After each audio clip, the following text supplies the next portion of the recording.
Hello everyone, welcome to our Zoom meeting.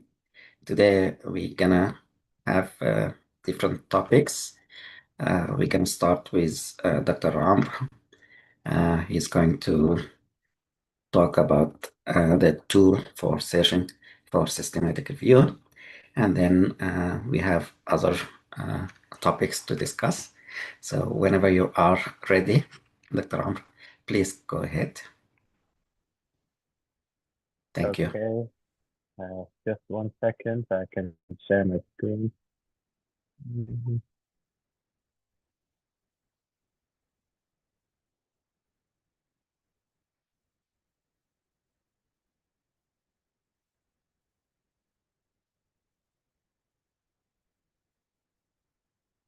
So is my screen clear?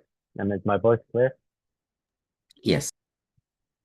Okay, good.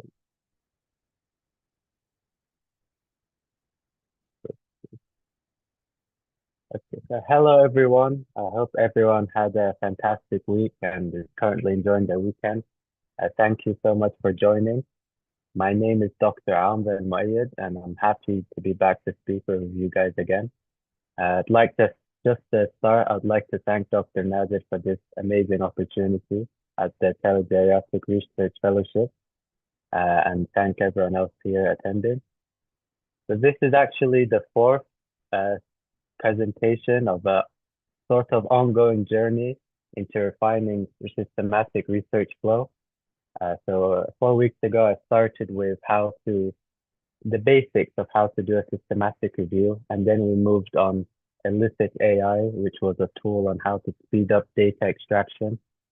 And last week we talked about Search Refiner, which can help us search for the papers that we wanted in our systematic review. So today I'll be talking about SciWheel, which is basically a website or software which combines reference management along with literature search. Many of us, we already use PubMed, Embase, Cochrane Library, etc. to find the articles, but that's only one part of the research, of the systematic research process. So we need to organize the papers, we need to read them efficiently, we need to highlight, and we need to work with others in the team in order to write our manuscripts and eventually, hopefully, publish them. So the purpose of today's presentation is to demonstrate how to use SciWheel and how it can streamline workflow, particularly for systematic reviews, although you can use it for other researchers. So before I begin on how to actually use SciWheel, I'll begin with a brief overview of why literature searching is so important and introduce the main features of SciWheel later on. And we can actually go on the website together and we'll learn how to do the basics on it. So why is literature searching important? So just like I said, before we talk about SciWheel itself, it's worth asking, why does the literature search deserve all this attention, right? Like, why do we always keep talking about it? So basically, because every clinical decision should be based ideally in an ideal world on all the available evidence, or the best available evidence rather. And that process starts by a research question. For example, what is the best way to treat hypertension in this specific population group, right? So that's like a sort of question, a clinical question that we would like to answer. But the problem is that it's not so easy to get an answer for something like that because every year there's millions, or maybe not millions, but at least hundreds of thousands of new papers that are published and that are added to the biomedical literature every year. So obviously it's not practical to go through all that. So that's why we value systematic reviews so much, because they can, in a sense, combine all the data, everything we know about something, and in a way summarize it so that we can apply it in our day-to-day clinical practice, right? But systematic reviews themselves, they're flawed. They're not perfect. Missing an important paper in your systematic review can lead to biases. They can lead to papers that, they don't actually get the best sort of answer to the question you're looking for. So they're not perfect, but they do make our life easier. So this is the evidence pyramid. I'm sure most of us are familiar with this.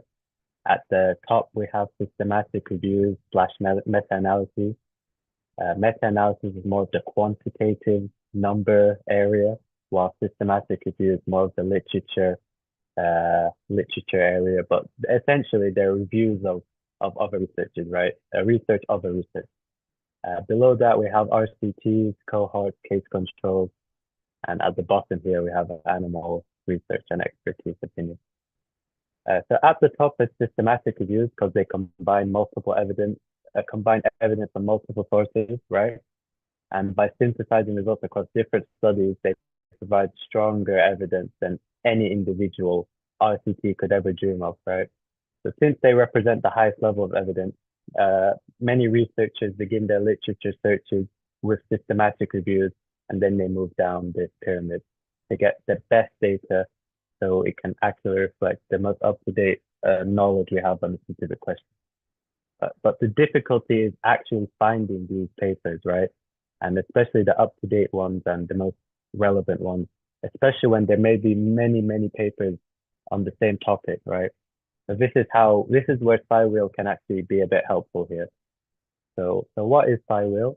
So I can summarize in one sentence. It's a cloud-based platform that combines literature discovery with reference management.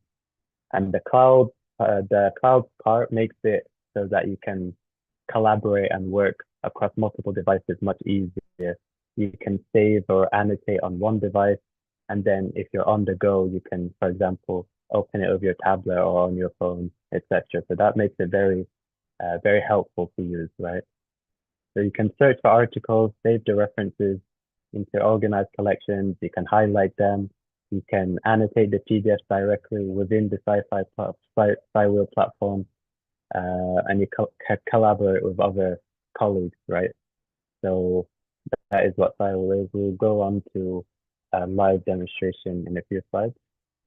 So these are some of the key features. You can smart search from PubMed, Embase, any database you want. You can manage all the references together. You can highlight and annotate so that you can work in groups easier. Also, the fact that it's cloud-based and online, you can have shared projects with others at the same time in a much easier way. And they have many citation files, up to 7,000, although you won't obviously need all 7,000, but just gives you a variety of options. So these are some of the key features. So how do we integrate it into the steps of doing a systematic review, right? So it all begins with your question, your PICO question. So it has to be a question that can be answerable. And then you search using the available databases. And SciWheel here helps you annotate, review, and filter out from these searches. So this is where SciWheel helps us. So here, basically, we have an example of how it would work. So you would go on your favorite database or the database of choice. You would add in what you would want to search, and then you can extract all the papers at the same time and then organize them in your reference. How about we have a look at this so that what I'm saying isn't going away? So just a second. Uh, so let me just sign in.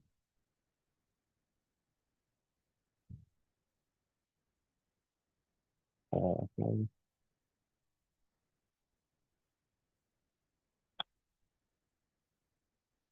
Uh, what's going on here? If I could just log in, it might take a minute. Sorry for the delay. Just 1 second.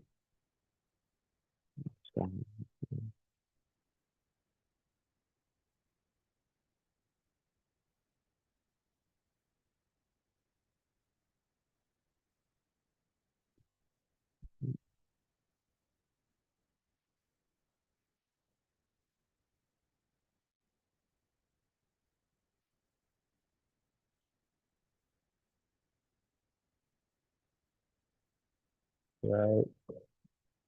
Okay, I logged in. I hope you can see my screen now.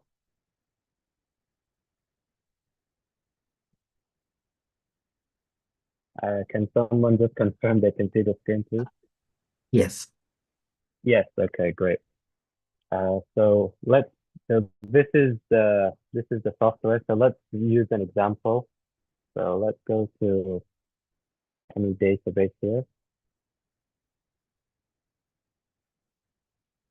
and let's say we want to look up the papers on hypertension and aerobic exercise, for example. So I'm gonna enter hypertension here,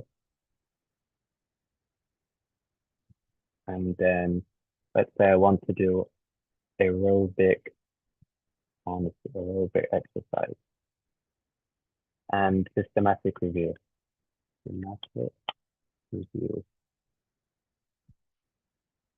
Okay, so let's search. So I got these results. Uh, so first of all, when you create your account, you want to make sure you download the extension, which I already have, but this is the extension. So after you do your search, you can then click on the extension here, and then so these are all the papers right here. So you can just select all, and then here. So let's create a new project together. And I put it in shared project so that you can work with other people remotely. So let's call it effect of aerobic exercise on systolic blood pressure in healthy adults. Okay, so this is our project name.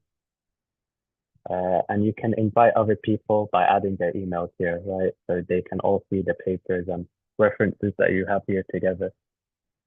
So just refresh here. So we've got our papers. So these are all the results for what I searched up. We can select all of them, and then we can click here and like put them in the project, right? So we added now all of them onto our project that we titled earlier. So I'm just gonna click add, and then I'm gonna go back here and let me just refresh. Now these are all the papers I added from this. So it helps organize all your references in a way, right? And let's just click one. For example, let's click this first one here.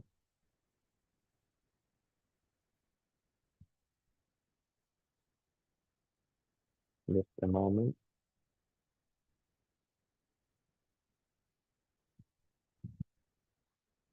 So this is one of the papers. So let's say we're working with a group of 15 people, right? And I spotted an important part in here, so I can just highlight it. And for example, here, and then I can add a note. This is relevant to our study, for example, right? And then all the other emails I added that can access this project, they can all read the highlights that I made. So it makes it easy to work together, even if you're across the world, right? Which is a nice little trick here. And then other thing, it makes it easy to make a bibliography, right? So let me show you how you would do that.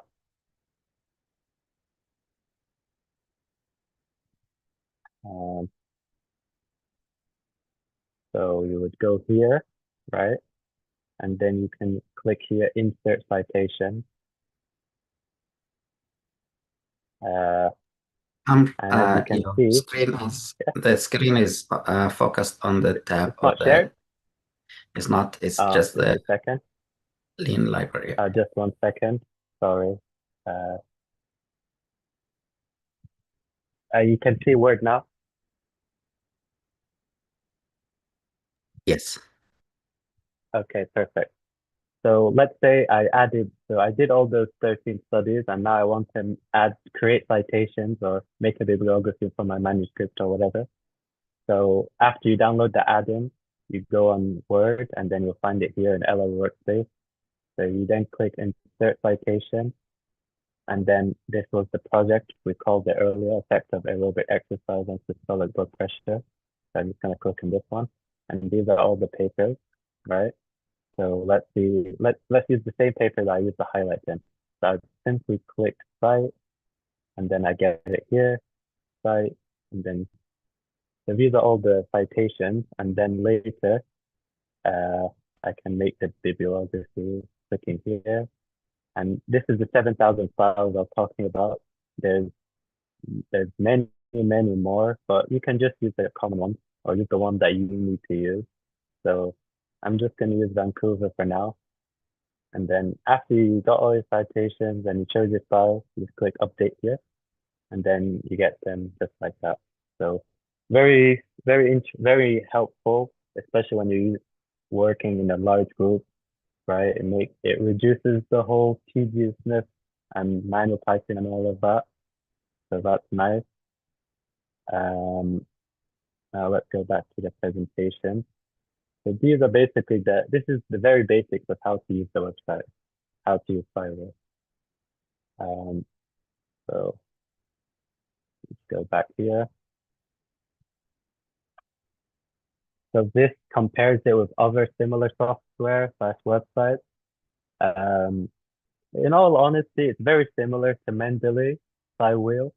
So there's no reason to choose one over the other unless your group, for example, if you're a research group, they're all using Mendeley, then it would be more practical to just switch and join them. They all work in a very similar way. EndNote has no free tier. Like you have to pay if you want to use it, which is one of its negatives. But SciWheel and Mendeley, they're basically the same. You should just use the one that your research group is using. I wouldn't say there's any advantage of one over the other. They're pretty much the same. Here are some advantages. So you get to organize everything in one place, which makes it easy. Real-time teamwork, you can highlight, you can edit, and other people that you allow to access the project, they can see all the changes that you've made. But some of the limitations here that you don't get unlimited storage. I think you get up to 1 GB on SciWheel for importing the PDF. So if you want more than that, you're gonna have to pay a monthly subscription.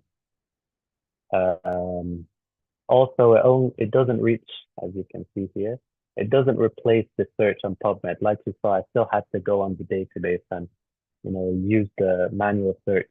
It just helps organize all my references. It doesn't replace the search effort, right? Uh, so yeah, those are some of the advantages and limitations. So just as a brief summary, it helps you organize and capture all the reviews you wanted.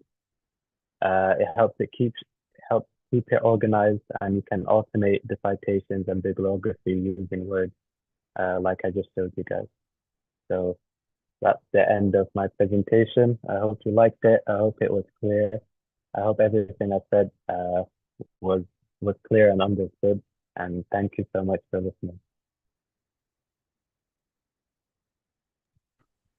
Thank you so much, Dr. Amr. If there is any questions, please feel free to jump in.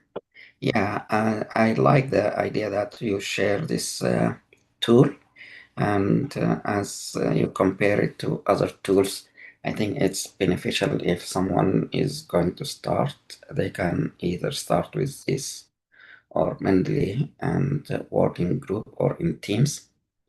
So it's very useful. Thank you. Anyone Hey, is using, Doctor, I hope it helped. And I hope yeah, it was clear. anyone wants to share their experience, what tools they are using? He listed 3 of them. Anyone using Zotero, this one, SciWheel or Mendeley?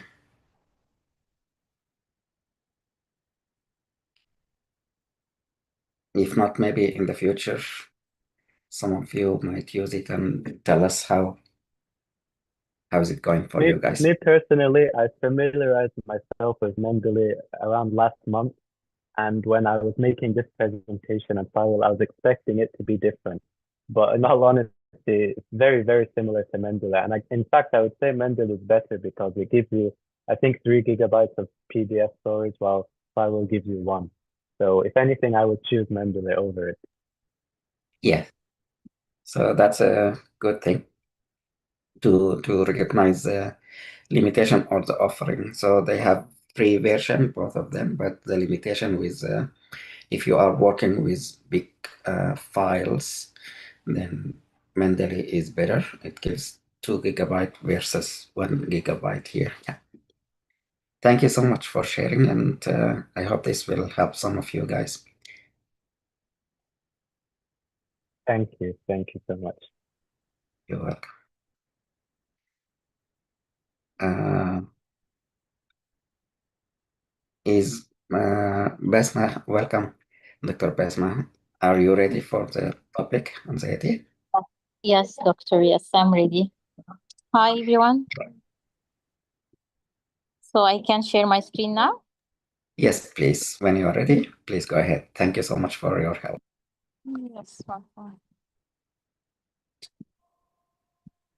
So my name is Basma Tirelbar. I'm internal medicine specialist in Egypt, and I finished my step 1, step 2 CMG certified, and I have limited permit to work in New York as a house physician. I'm so happy to start today about very, very important topic. It is anxiety in elderly.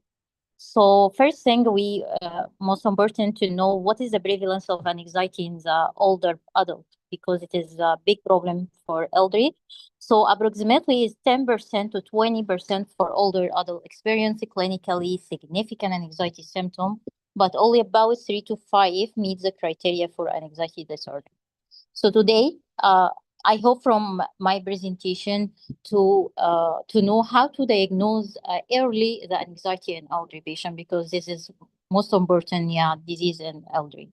Especially women are more likely to be experience anxiety in old age. And also to be know a most important type of anxiety in elderly. It is a lot of type. Important is generalized anxiety disorder, 3 to 7% prevalence. Phobia is 1 to 3%. Panic disorder is 0.5 to 1%. And post-traumatic stress disorder up to 4%. After that, you should to know before diagnosis and before how to treat to know what's the risk factor. What's the risk factor of all the issue to supposed to the anxiety.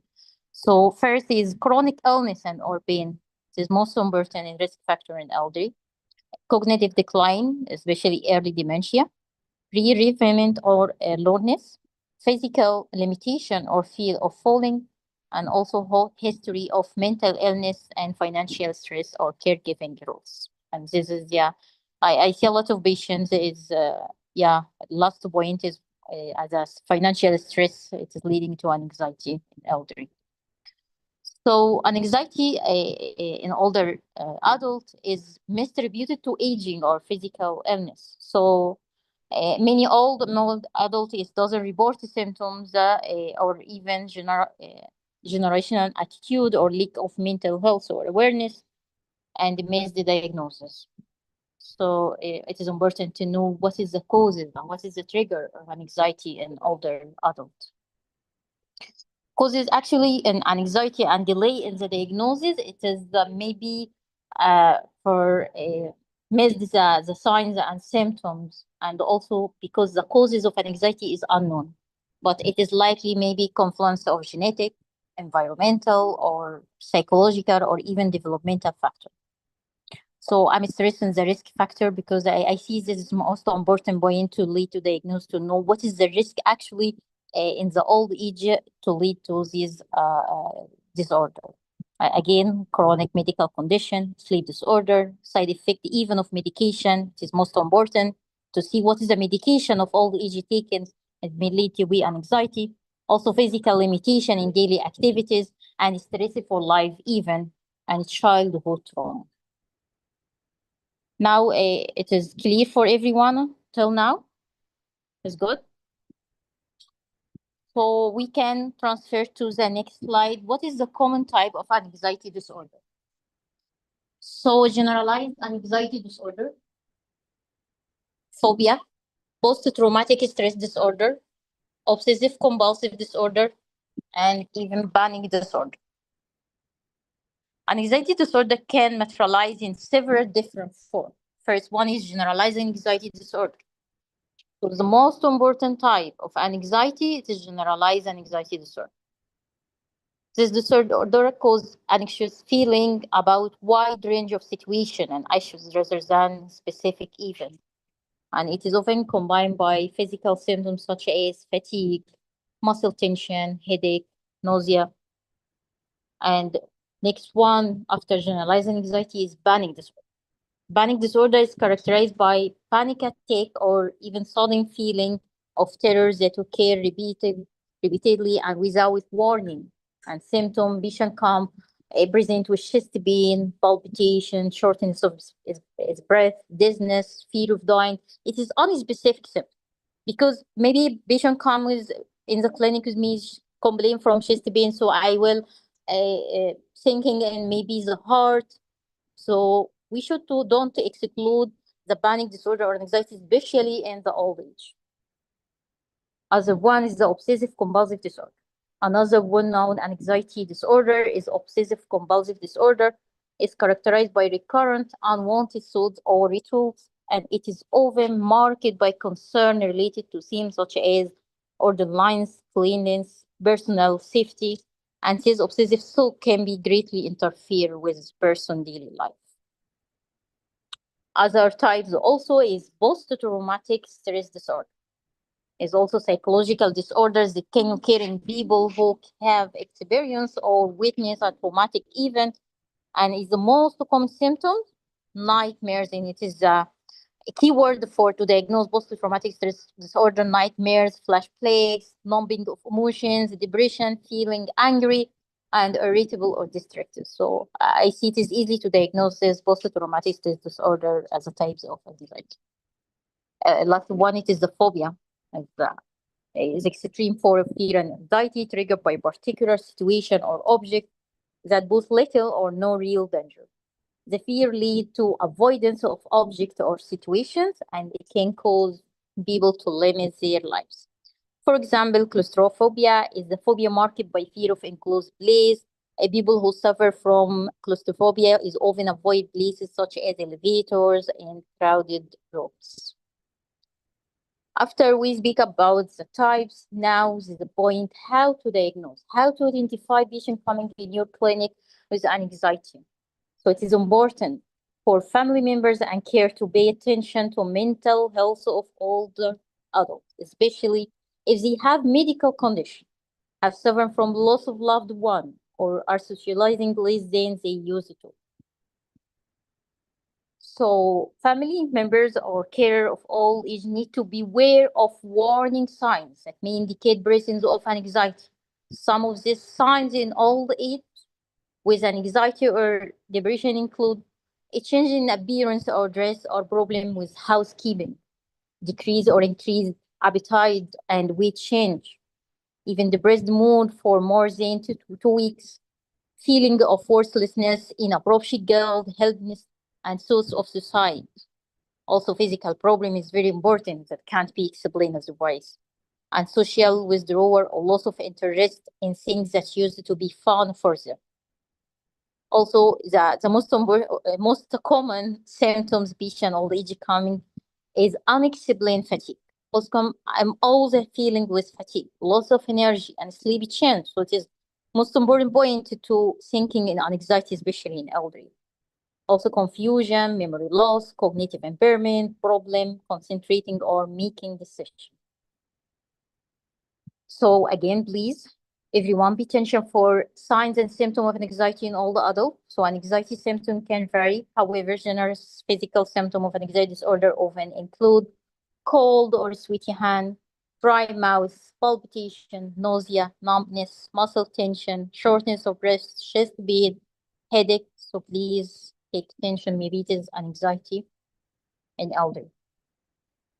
And now, how to manage an anxiety in older. So the most common and effective treatment for anxiety is a combination of counseling with mental health care provider and the medication. However, some people may only require one form of treatment. We can treat with a mental health care provider as a speak with the patient, how to manage, how to change the lifestyle, and fixes the sleep problem, and exercise, walking, maybe solves the problem easily. If not solved by this lifestyle change, we can go the medication. So there are several interventions older adults can undertake to help cope with the symptoms of later life anxiety disorder and make treatment more effective, such as learning stress management technique, meditating, practicing mindfulness, or attending support group where they can share experience and coping strategy while building network of social support. Thank you so much.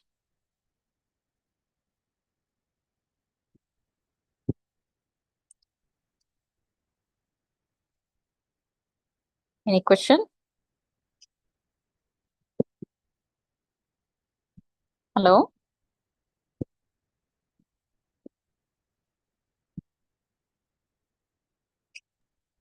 Anyone have questions? Thank you. Thank you.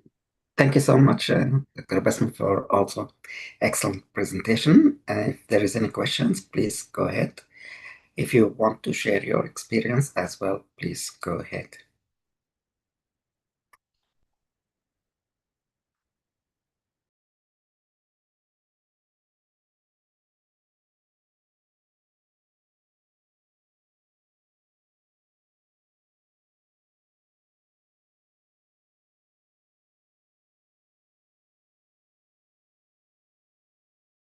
If If no anyone has a question, comment, or even Dr. Nader has a comment, because it's first time to present. So I've been so stressful. Sorry. Okay. Thank you you did to great. give me this opportunity. Yeah. So if there is any feedback to Dr. Basma, please go ahead. But I think you did great. And as you mentioned, you need the first step, and you already took that. So the next time will be easier for you. And this platform is for you to practice and improve, and this will be recorded. So the best thing is you do self evaluation. So you can review this when it's recorded, and go back to the either the mobile app or YouTube, and then look at how you did and what areas you want to improve. I think you did the slides well. The topic is important. You went through from A to Z as far as the important uh, areas.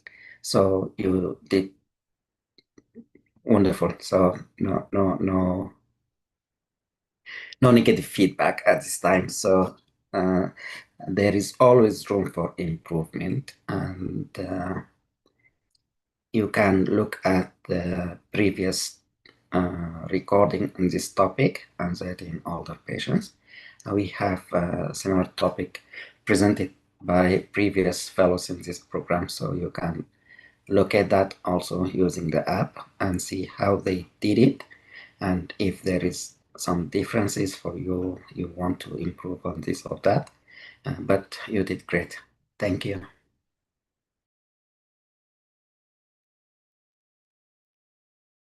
Welcome. Basma, thank you so much for your great presentation, for this important and informative presentation, really. So actually, one point that really stood out was how easily anxiety can be missed in elder adults because its symptoms may overlap with physical illness, depression, medication effect, or we can say the cognitive decline. But just I have a question. So since older adults may not report anxiety because of stigma, while family members may notice the changes first, how can we involve families and caregivers effectively while still respecting the patient's privacy, or we can say independence and preferences?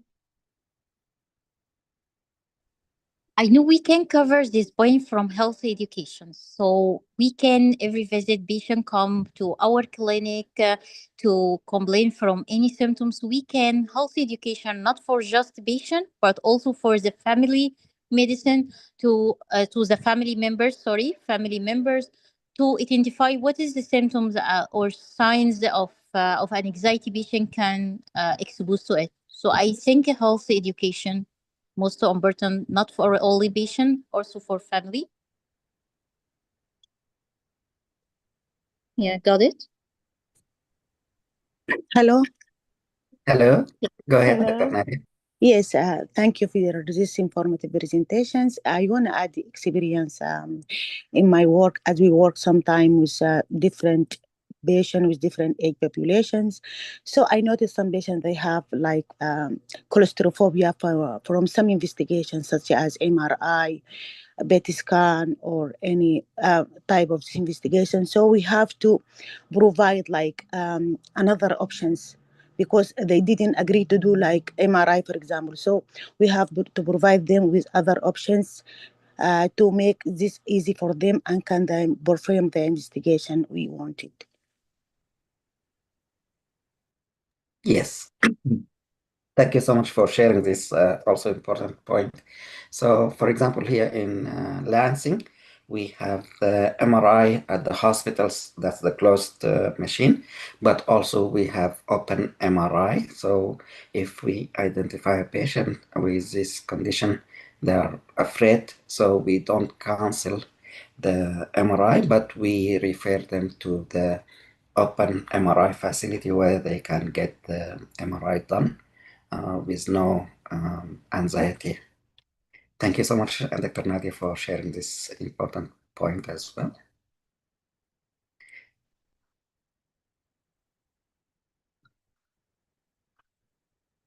Dr. Manas, did you have a question or you just made a comment? Sorry.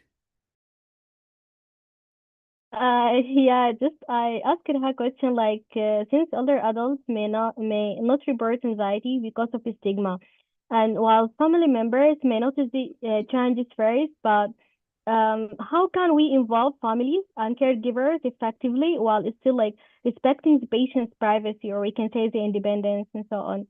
Like, for example, supported independence involving family without allowing them to take controlling away from the elder person. Like, we should begin by speaking to directly with patients, explaining why family involvement may be helpful and asking whom they would like to involve and what information they are comfortable sharing, if the patient has decision making capacity or they should remain the main decision maker and so on. And family members can provide valuable information about changes in mood, behavior, sleep, memory, or daily functioning, we can say. So they can also support like appointments and treatments. And clinicians may listen to concerns from relatives even without consent, but should not disclose the patient's private information in return. So if the patient lacks capacity or there is an immediate safety concerns, such as self-harm, abuse, or serious neglect, limited information may need to be shared according to the ethical and legal guidance. So family involvement should be partnership, we can say, that supports the patient, not a replacement for the patient's voice. This is my idea, or you can say point. Thank you so much, Dr. Basma. And thank you for your aiding. Thank you so much. I'd like to comment on the Dr. Mala's area. So here in Lansing, we used to have a geriatric clinic or senior clinic where patients will come to a geriatrician. And in that clinic, we used to have a team where we have the physician, the nurse, the social worker, and maybe case manager and the other staff members in each senior clinics. So most of the time, the patient might come with a family member, a wife or a husband or kids. So what the team will do during this visit is to interview both the patient and the family in one setting. And at one point, the physician will ask the family member to come out, and they will do further history taking and examination of the patient. At that time, the family member will be accompanied by another team member, let's say a social worker or a nurse practitioner or nurse, where in that other room they will elicit more information, because at some point the family member and the patient may have different views of what's happening, or remembering things, especially with dementia, for example, but in this case with anxiety.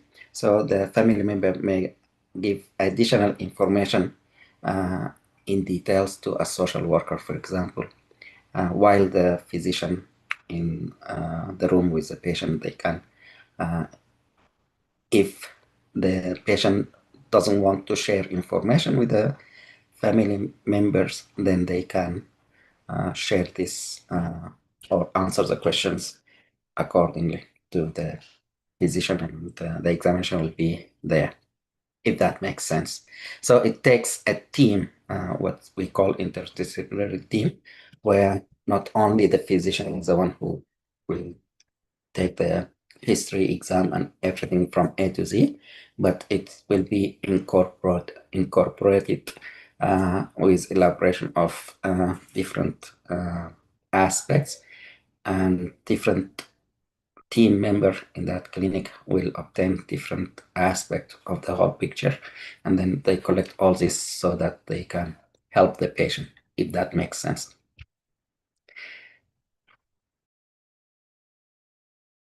Thank you so much, Dr. Nader. You're welcome. Thank you once again, Dr. Basma, and we can move on to the third topic, meta-analysis accelerator. Dr. Mohammed Makkawi, when you are ready, please go ahead. Thank you. Hello everyone, my name is Dr. Mohammed Makkawi. I'll be talking about meta-analysis accelerator. So just let me share my screen.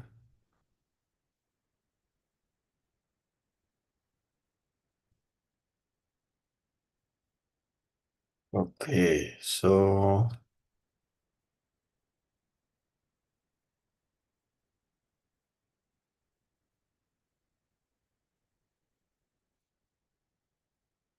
okay. So once again, my name is Dr. Mohammed Makkawi. I'll be talking about meta-analysis accelerator. So basically, a tool that will help you when you're doing your research when you're doing a meta-analysis.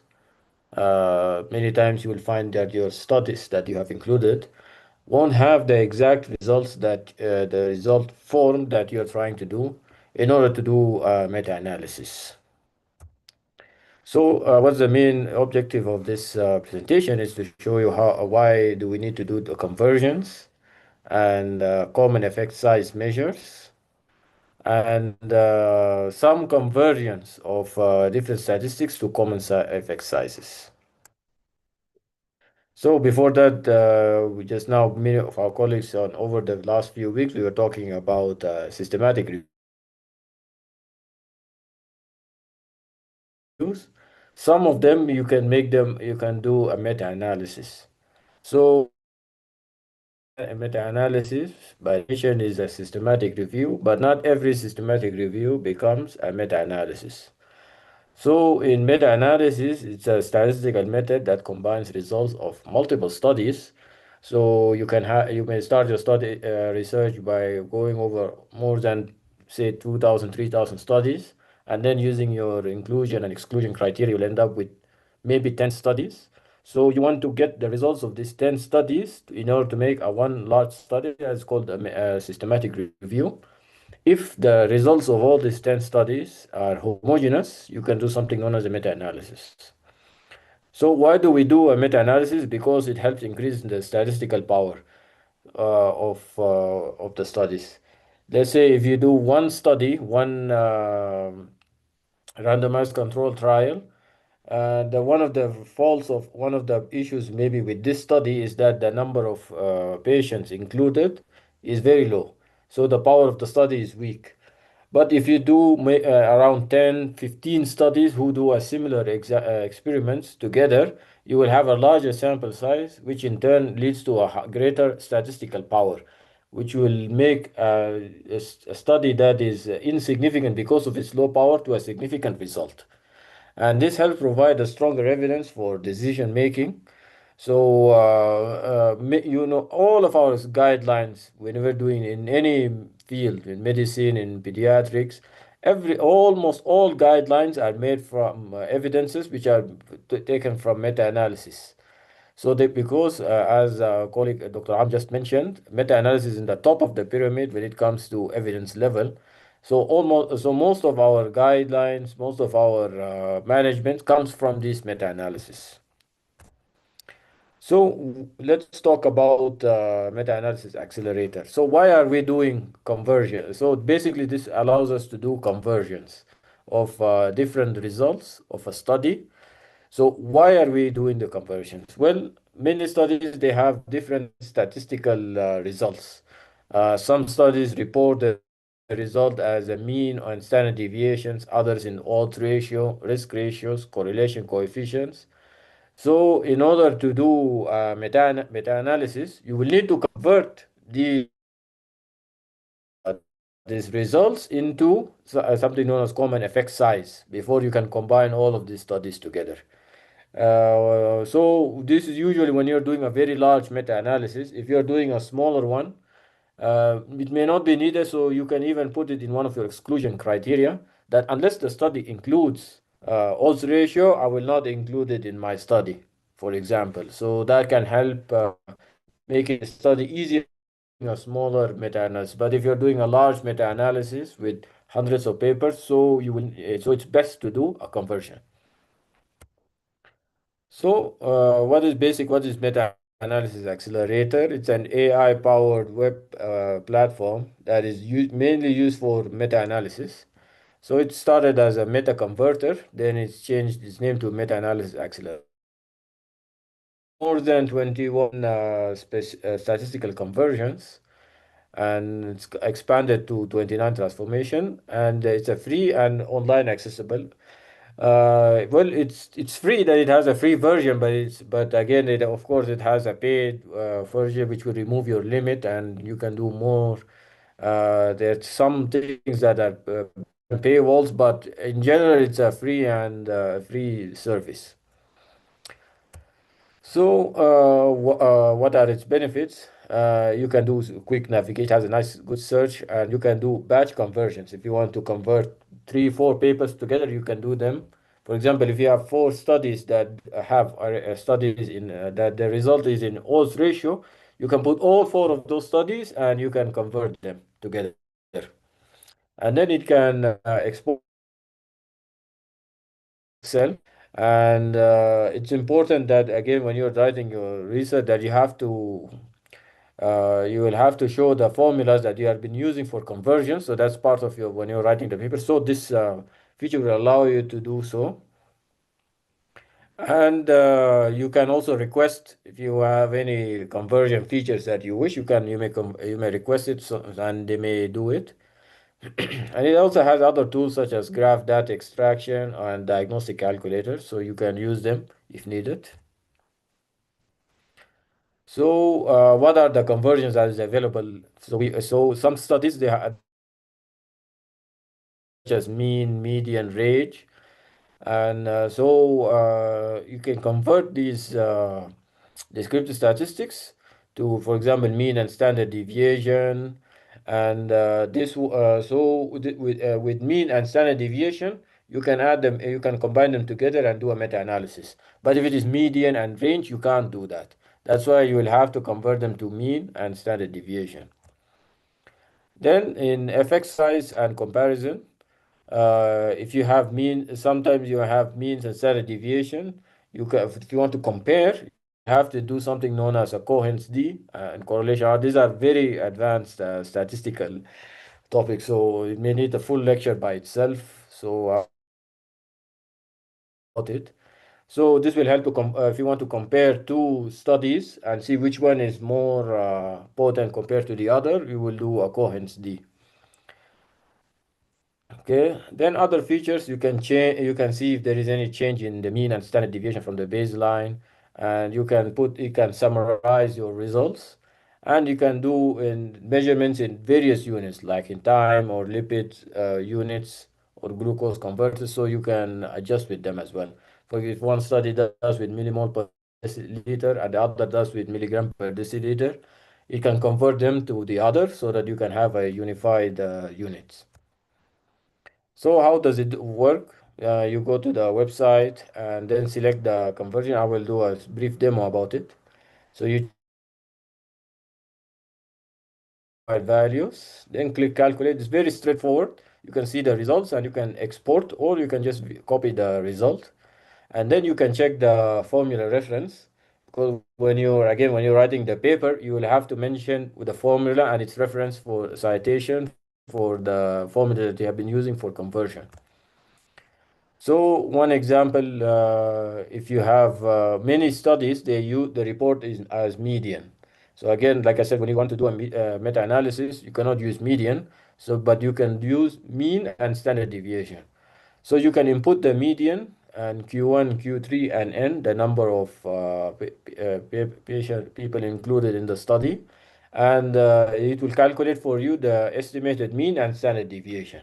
So if all the studies are in mean and standard deviation, you can do a meta-analysis of it. So they will show you the formulas which have been used for conversion. And like I said before, usually when you're doing a small study, a small meta-analysis, you can exclude studies that don't have the result that you want. But if you use conversions, you can include more studies that normally you wouldn't have it included because it does not have the result that you want. So, for example, if you want only studies that have odds ratio, you may exclude the others that have median and mean studies. Those two, odds ratio, and include them in your study. So you can include more studies in your research. Then another example is, which is actually one of the more common one, is the confidence interval to standard deviation. So many studies they report mean plus 95% confidence interval, but there is no standard deviation. So you can input the confidence interval level and the sample size, and it will output for you the standard deviation. This will help again to reduce the study exclusion. Then the effect size calculator. Here you can convert the reported statistics to standardized metrics. Like I mentioned, you can convert odds ratio to two group means T statistics to Cohen's D. And with Cohen's D, you can do a finalized meta-analysis. Again, these are advanced statistics. I can do a full presentation about it. It supports pooling. Then there are, of course, other softwares like Rayman and R, comprehensive meta-analysis. They do the same thing. So you can compare your results, and and others can check your result using the other softwares as well. So what's the benefit? It helps save a lot of hours, because if you're manually calculating them, if you see those formulas, it's very big. So if you're doing manually calculating them, it will take a lot of time. So this will allow you to do it quickly. And because the formulas are standardized and validated, and again, you'll be able to include more studies, since since you will include more studies, you will have a stronger meta-analysis. And it's also free and does not need installations, purely online, so you don't need to download any app or any add-ons. And it's many papers have been using this meta-analysis accelerator, so it has a strong track record, and it has continuous update based on people feedback. Just go to the website, and then there's a conversion cap. I will do a brief demonstration, and then you can do the explore, calculate, and then you can export your results, and it will provide feedback and or request new features as needed. Okay, so in conclusion, it's an indispensable tool for systematic reviews, and it will turn us a lot of data. If anybody who has experience in meta-analysis will tell you it's a lot of studies, a lot of research, a lot of data, and you're not will help make it an easier conversion, and it will help making it more organized, instead of just making spreadsheets.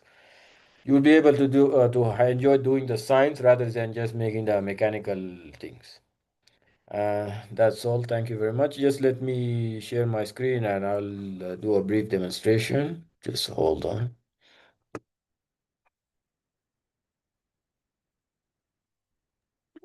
Thank you so much, Dr. Mohammed. Also, this is excellent presentation and highlighting important areas. Thank you so much.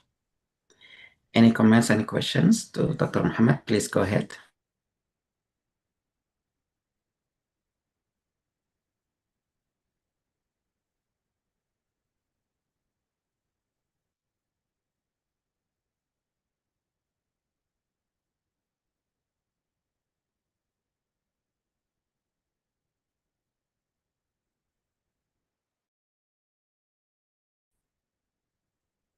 It doesn't seem that there is any questions. Just let me do a small demonstration. Should be quick because the Go ahead. free is not that, yeah, the free is, you don't have much access because they want you but the free is good enough. So once you open the website, you can see maaccelerator.com and you can choose the conversions. You can join in, you can sign in. To sign, make an account. It's very easy with Google, you can sign in. Then you can see the various calculations. You can convert median to mean, standard error to standard deviation, confidence interval to standard deviation in one group. So it can do a variety of conversions. Again, this will help expand your studies that you can add in your meta-analysis, which will make your meta-analysis much much stronger. So for example, let's take one odds ratio. So you can click here, start new session. So with the free account, you can do 3 sessions a month. So whenever you do, try to benefit as much as you can from each session. So here you can write the study and group. For example, I'm studying smoking and lung cancer. Smoking, non-smoking. These are my groups. Okay. So from the study that one of the studies that we have added in our meta-analysis, usually the study will have an odds ratio. Let's say the odds ratio is 1.67. Then it will calculate the coherence D as 0.283. So you can do that again for any other study that you have been doing and put their respective odds ratio, and it will calculate the coherence D for you. Once again, coherence is very complicated. It's a lot of information. Time, maybe in the future we can do it.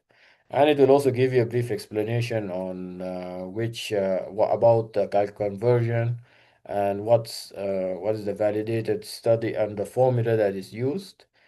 So and you can also use it for later on when you're trying to write the study, you will have to mention the formula that you have been using for conversion, if any, and reference the study, the formula. Here you can write points at AL 2095. So these are the references for this formula. And that's all for my presentation. Thank you very much.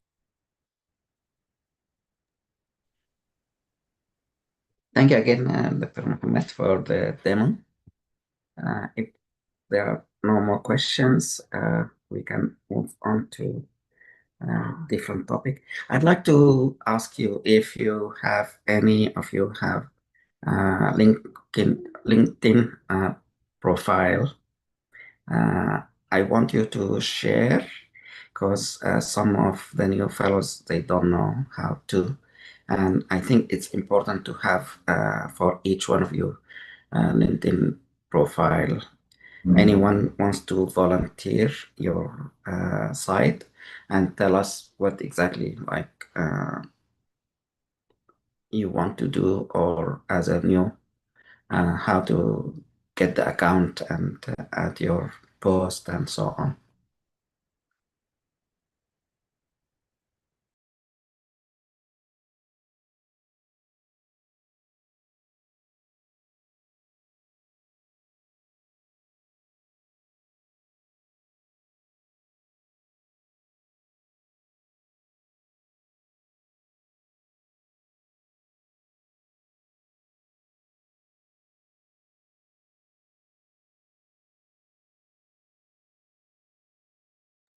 Anyone wants to share Dr. the... Nader, Yes. Dr. Nader, I'm sorry because before moving to LinkedIn, actually, just I want to ask Dr.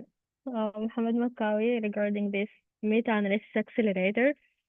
Based on my last experience with meta-analysis, like does the meta-analysis accelerator like alert researchers when we assumed of a conversion may not be appropriate, and can it compare different assumptions, we can say, such as different correlations or coefficients to support sensitivity analysis?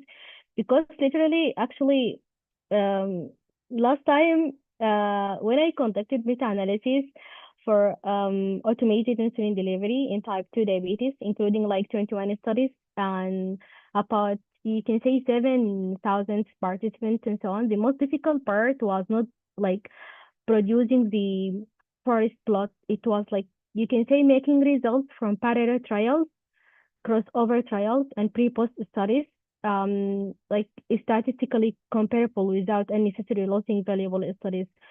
Like we used like the generic inverse variance method, like which is required an effect estimate and standard error from every study. So we can say several studies did not directly report the standard deviation of the change. For some paired data, we therefore estimated it using an assumed within participant correlations of 0.5. Okay, when no measure of variance such as like an standard deviation or confidence interval or the exact p-value was available, the study could not be included in the quantitative synthesis. So from that time, actually, I learned that never exclude a study immediately because the SD is missing, but also never, you can say, perform a conversion automatically. First, like check the missing value can be derived from an like SE or confidence or interval B value and so on, or range.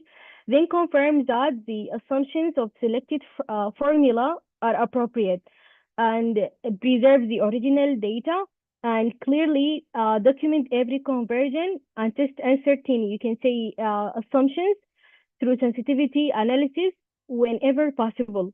So that was so hectic actually, but I don't know, is that gonna help, for example, with this when the assumption of a conversion may not be appropriate, and can it compare different assumptions such as different correlations or coefficients to support sensitivity analysis? Is that gonna help me? I can use it actually immediately.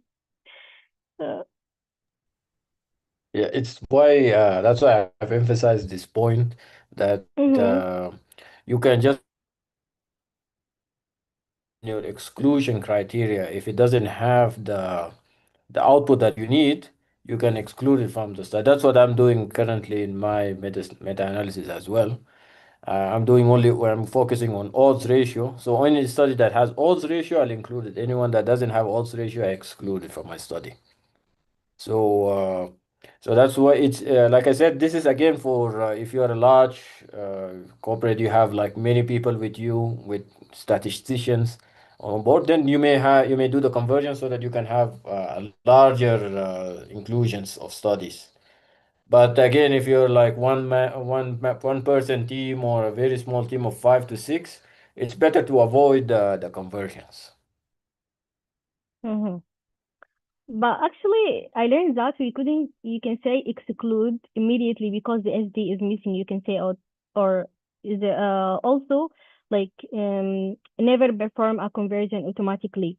We should check the missing value. Can be, you can say, derived from the like the confidence interval, or we can say b value or range, and then confirm that the assumptions of the selected formula are appropriate. Preserve the original data clearly, document every conversion, and test uncertain assumptions through sensitivity analysis whenever possible. So a conversion may be mathematically correct, but is still methodologically inappropriate for a particular data set. Like, for example, when strongly skewed data are converted from a median and AQR into a mean and SD. You get me? So this is why I find this tool may be high valuable. I mean the accelerator. It can accelerate conclusions and reduce the manual errors. So it should be Yes, used that's as why the ones that are transparent. validated. Mm-hmm. Mm-hmm. Yeah, Yeah. I sorry to interrupt you, but you're right. That's why for those that are validated conversions, you can include them. You can Mm-hmm. include them in your study, like what you have mentioned, the median, Mm-hmm. the median to mean and standard deviation is validated conversion, Mm-hmm. Yeah. and many times you can convert it and you'll get a correct, accurate answer. So you can do that. Mm-hmm. I'm not saying you should not do it, but it depends Mm-hmm. again if you have the feasibility of can you convert every single study, or if you're not, if you're time constrained or manpower constrained, you may not Mm-hmm. be able to do all the conversions. For example, once you include those studies, you may end up with 50, 60 studies. So it'll be too Mm-hmm. difficult if you're like a small team. But if Mm-hmm. you're, but for example, if you're a large team, you can afford to do it. Mm-hmm. So again, it's a valuable tool if you have the correct resources and time to do them. Mm-hmm. Okay. Maybe actually can use it to accelerate the calculation, but um, it still need to justify the conversion, right? Okay, thank you so much, Dr. Mohammed Makkawi.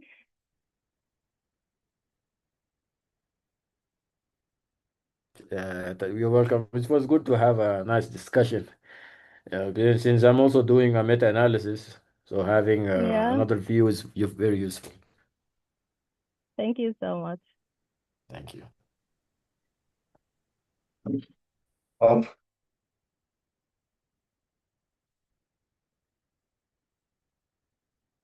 So I ask you to participate because I'm going to share with you. I'm going to share the screen here. So we have Dr. Mariam. She is one of the program directors in the past, and she's helping IMGs. And she has this like a booklet regarding optimizing your LinkedIn profile, and it has some good points or some tips. So if you want to look at that, I think might be helpful if you want to increase your availability or attractiveness regarding your profile, so that program directors or faculty members from programs, they can look at your experience, your skills, and your whole profile, so that you can be a good candidate for them. So if that makes sense for you guys, I think you can share and help others. So this is my profile, and you can put your photo, a little bit about you, and then here it will show some of the information about like your CV basically. But in the post, I think it's important to get active For example, we have several groups are working on different projects.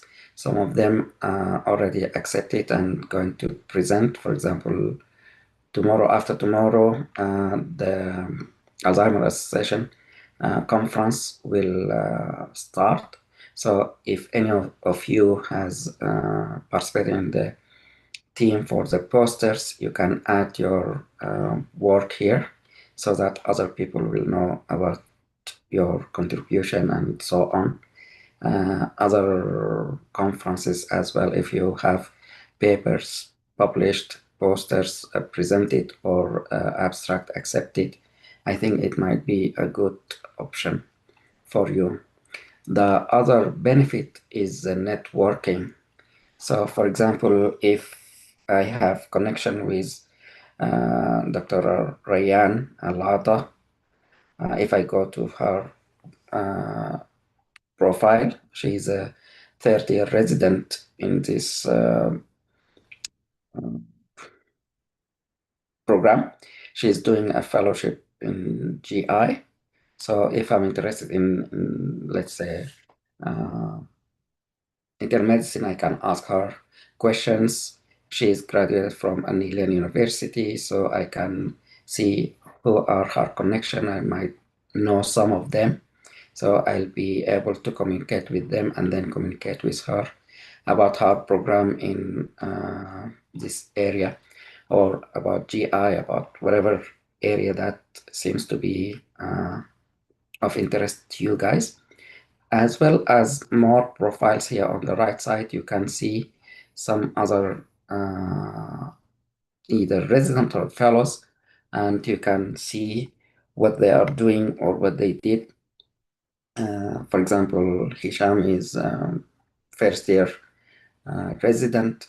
Some of you might know him. If not, maybe you can connect with him regarding his, I don't know what program, but if he mentioned that he is in New York, for example, oh, here, yeah, he is in this hospital, Forest Hill, Long Island. So he is in New York. You want to know more about the program in this area, so he might be of help if you can contact him or his connections as well. He has 163. So I think in all, if you have a LinkedIn profile, it will help you in different ways. I want you to share your experience or your comment. Thank you.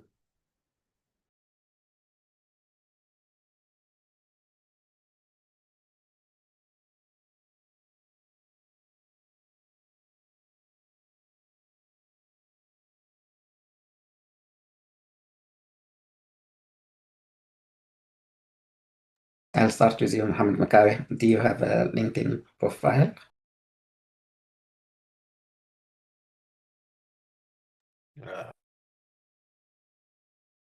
But I haven't built on it, not worked on it much. So maybe you can share some of what you are doing, or if you already have published or accepted projects, you can share that as well, and you can communicate with the researchers if you are interested in particular area, and you can get connections. How about you? I'll go up. Dr. Amr and Dr. Malaz.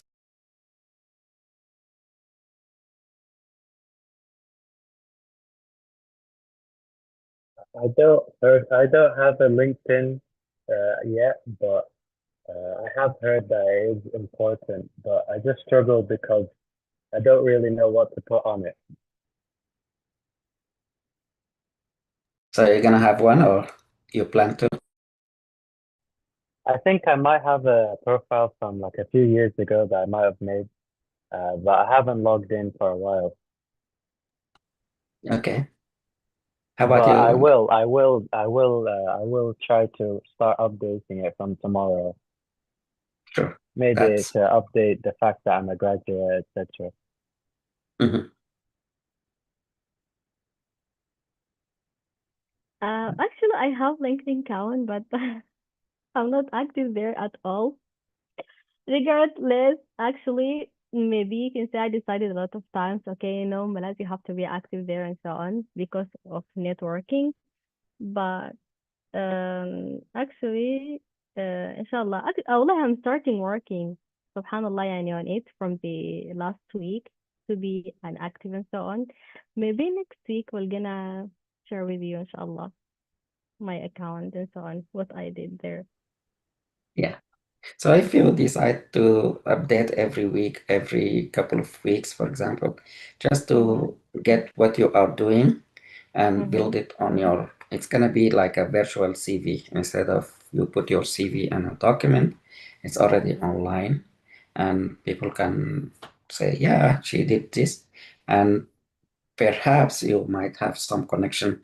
Some people will be Yeah. interested in the same project or further your project. So for example, one of the fellows here, we already have a poster accepted as Alzheimer. She approached and she want to convert that into a paper.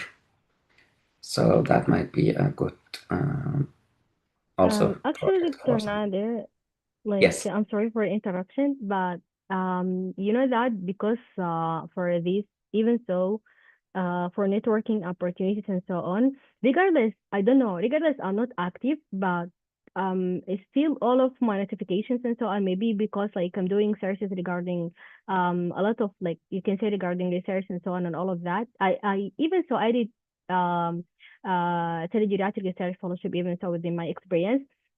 I received like invitation for the Emirates Society of Internal Medicine, and then like I received the invitation through LinkedIn, and even so then I discovered even so this conference like the reviewer of the reviewer team actually working on the PMC journal and so on. So the accepted abstract there will not you can it will gonna be published even so in the PMC proceeding. Uh so that is why okay, oh Malaz, you have to be more active in LinkedIn and so on because literally this is a very good in networking and so on in like giving more opportunities. So yeah, inshallah we're gonna keep on. Sure. Thank you so much for sharing. How about you, Nadia Baghdadi or Fatma Tahir? Please go ahead, share.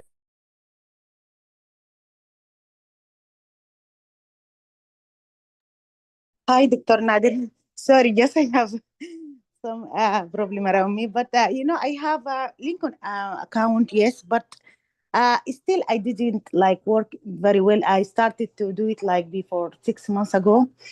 I get a lot of connection. Yeah, it is very helpful regarding if you want to find any other work, not just for medical field. Also, you can work in the other stuff like technician, behavior technician, for example, stress technician. You can find other medical fields. You can go through it, and really this helped me. Really, I found opportunity like that. Now I'm work as a stress technician, and this helped me a lot of now. I gain a lot of experience in heart and how to do stress test, and really you can get a lot of benefit from LinkedIn. Yeah, I agree with you, and give, even with limited license also in New York and other state. Also, I found a lot of opportunity. So it is very helpful. You are right. Thank you so much for sharing. Yeah. And as you mentioned, it's not only for medical. We have dental group here. The dental fellows also can communicate or connect as well online. Fatma, please, Fatma Tahir, if you have any comments. Yeah.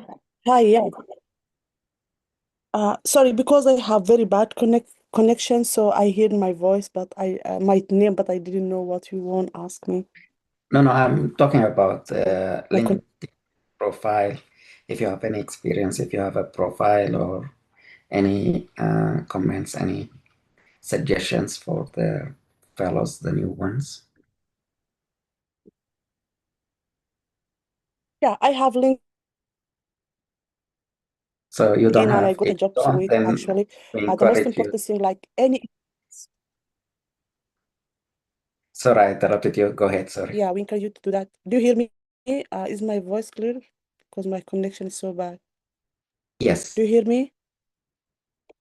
Yeah, it is very important to make like professional profile and do as much connection in the field that you are applying to, because this is so helpful. Because the first thing I think, if you are applied to job, they see your like connections, and connections open new opportunities to you.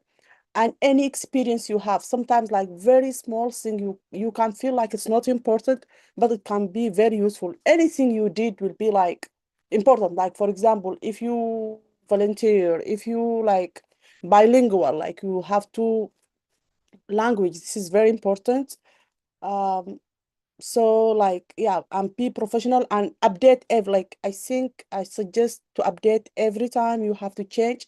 So if you did any training, you have to add it, so try to do it. And when you apply to job, it's better to read the what is required by the job, and maybe you have to apply, like to change, do a little things in the your resume or your CV according to the job you're applying to. Because in the past, I was applying with the same resume for different jobs. I was not getting what I wanted. So that will be helpful. Thank you so much. Yeah, and you can add some skills as you mentioned. So you can use this for your advantage. Rupa or Dr. Rayan, whoever, any one of you, Yes, sir. tell us about if you have a profile in LinkedIn and how you use it, or any benefit or any tips. Yes, sir, for sure. Like the first time I actually opened an account was after the application for the last year residency application, where a lot of doctors suggested me to open one of the LinkedIn profile. Earlier it was absolutely, I never had an account, so I whatever I put up a pic and I didn't know how to start off. Then I went through a lot of applicants participating in residency. Then I got an idea. And yes, sir, I believe that I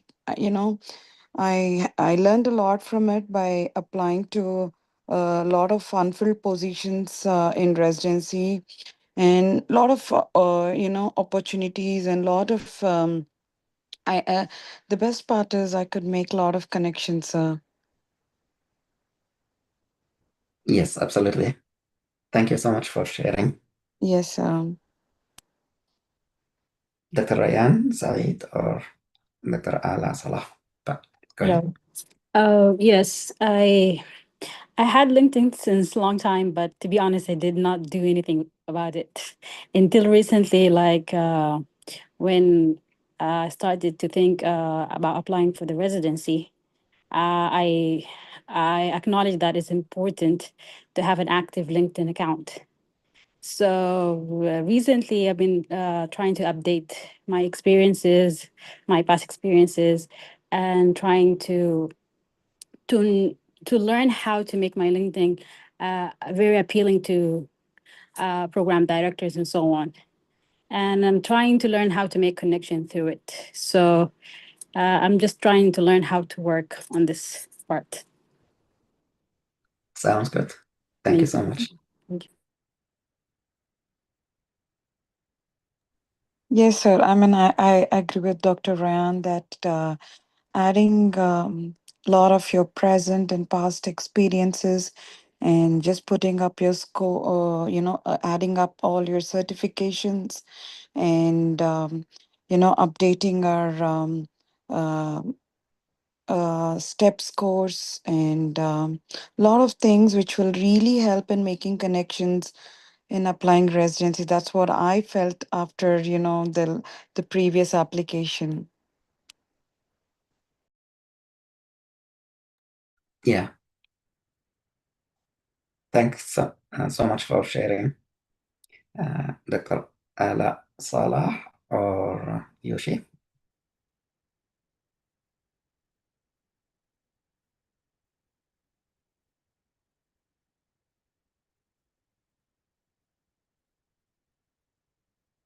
Perhaps Dr. Noura? Good evening, Mr. Oh, Nadir. go ahead. Yeah, my name is Yusriya. I used the LinkedIn recently, and I got a lot of benefit from the connection from the doctor, especially that I'm just transfer from the Sweden to another country. So yeah, I follow the doctor in that area. Another things also I use it in the observership and scholarship, and I found one of them like Edinburgh, and I apply on it. So I'm really thankful to that platform. That is all, and thank you. Thank you so much for sharing. Dr. Noura, if you are available, go ahead.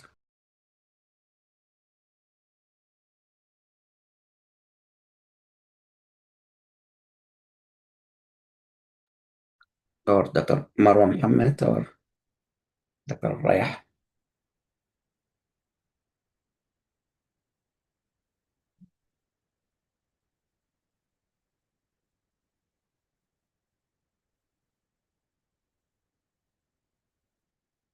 Perhaps Dr. Khalid Adam. Hello guys. I haven't actually updated my LinkedIn in a while, but it was really beneficial. I was in one of those conference. People, they share their LinkedIns, and you look at the people profile and some of those doctors that they presented their presentations. We did get a lot of feedbacks. You can look at their pages and see what they did about their experience and stuff. It was really helpful to have a LinkedIn because a lot of them actually they shared their LinkedIn, so you can get connected with them, especially those are like program advisors or some of those administrator and chief and directors program. I mean, like residency programs directors as well. So it's really helpful. I haven't updated mine actually in a while, but yes, definitely I'm gonna put my mind on it and start doing it. Sounds good. Thank you so much. Dr. Marwa, please go ahead. Yes, hello, Dr. Nader. Well, I have a LinkedIn account, and the amazing thing about LinkedIn is that the algorithm brings you the topics that you are interested in. So if you are interested in research and you follow researchers on LinkedIn and interact with their posts, every time you log in, posts show up for you on LinkedIn about this topic. And if you are interested in any topic, actually, you can apply the same, just follow people who are posting regularly about this topic and interact with them.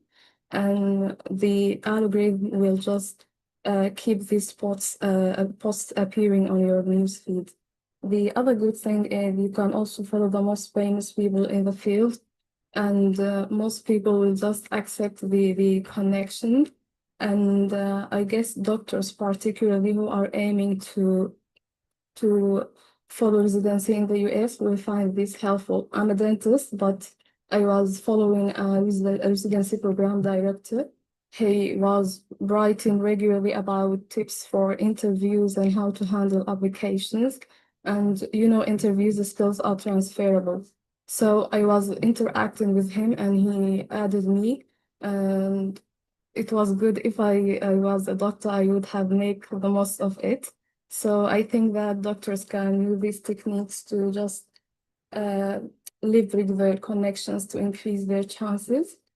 And also, I use LinkedIn to increase my knowledge about research. I follow researchers and watch their webinars. For example, a couple of weeks ago, I had a webinar about writing literature review from a professor at one of the UK universities. The topic was very important for me, and just the title was so attracting. It was about literature review. So the title was The Literature Review That Never Ends. And I remember when I was writing my thesis, I was very struggling because I wasn't able to end my literature review, because every time you write, you find new exciting information, you want to add them. So literally the literature review never ends. And he was providing valuable tips and techniques about how to write very effective literature review and comprehensive, but you decide when to end it. The time that you feel, yes, this is a good literature review that I need to submit. And if I watched that webinar a few years ago, it would have saved me lots of time. So I guess following these people is very important. I can share the link of the webinar if people are interested. Yes, Just please, give you me can some share time. both the webinar and also the program Okay, just director give me a moment. LinkedIn. Yes, the program director has just give me some time, but right now I can post the link for the webinar. He also has, I guess, a webinar next week about using AI for research. So you can follow his profile. He's one of the people who is really active, and he just post about research all the time. There are other people, but I might not be sure if I can find their profile just at the moment. But I will search for the program director. He is really active, and he is also talking about interviews frequently. Thank you. Thank you so much. And yeah, if you share this will be great. Thank you so much.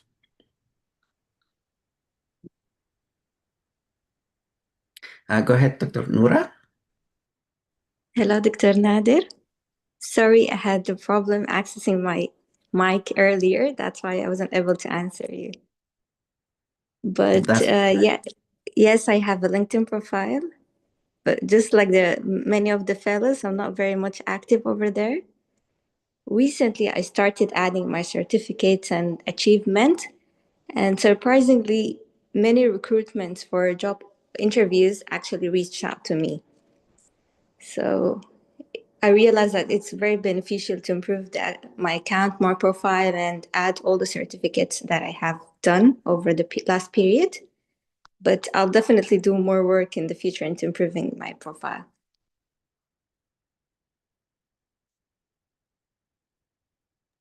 Thank you so much for sharing this. Yeah, it's important when you are looking for jobs as well. Thank you.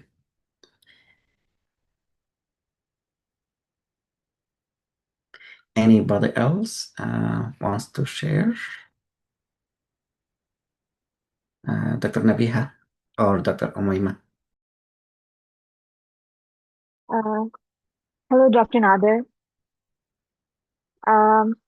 So I wanted to share that we had 2 abstracts that we submitted for ACG, and I just got my email yesterday, and it said that our abstracts have been accepted for the poster presentation.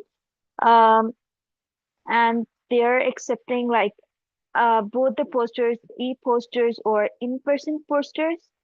And there were 2 of them, and Alhamdulillah, both of them got accepted. So I'm now waiting for further poster work, like how are we going to go about that, and then we can start working on it.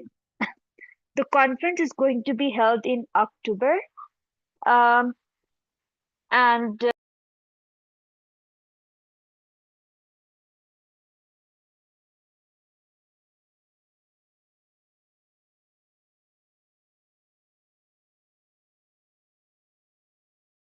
You are muted, Dr. Nabiha. Sorry, we couldn't hear you. But congratulations for the 2 posters. yeah, can you hear me? I'm so sorry. We can hear you now.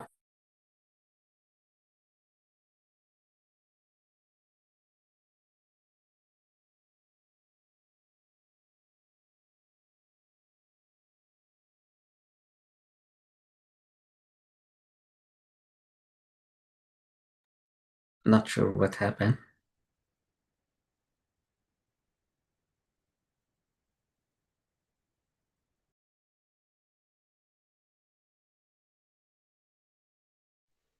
Hello?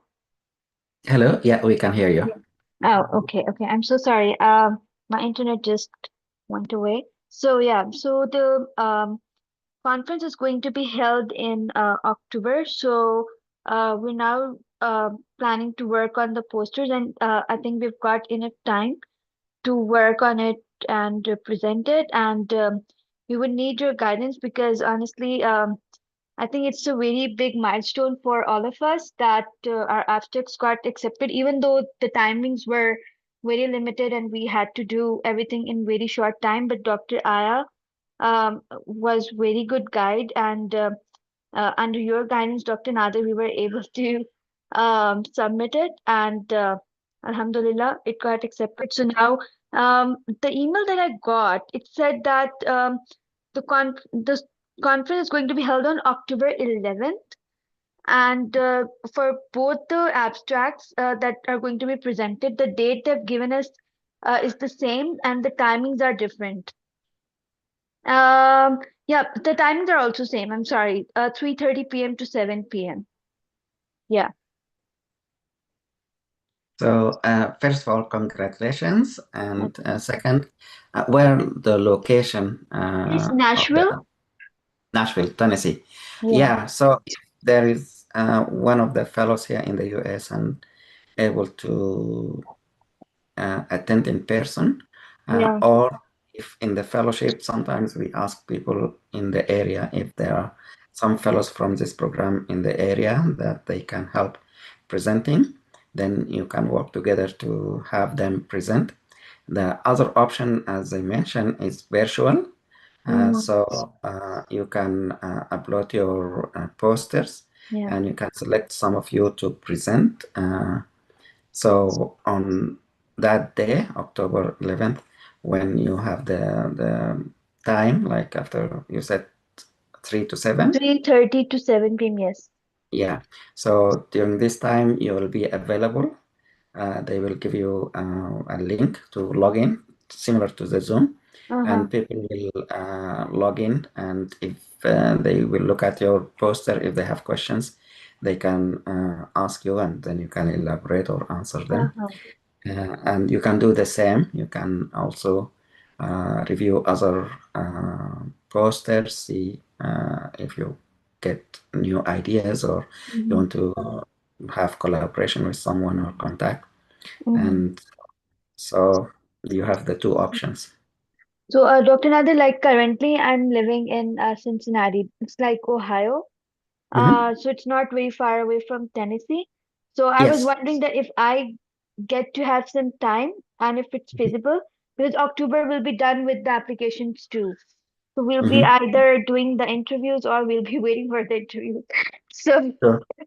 I think that would be a good time to go and present, especially when Nashville is not too far away from the location that I'm currently living in. Yes. That So yeah, that'd be great for you to yeah. attend in person if you are able to. And if you are going there, maybe you can also make some connections. Some of these conferences, you might have some program director or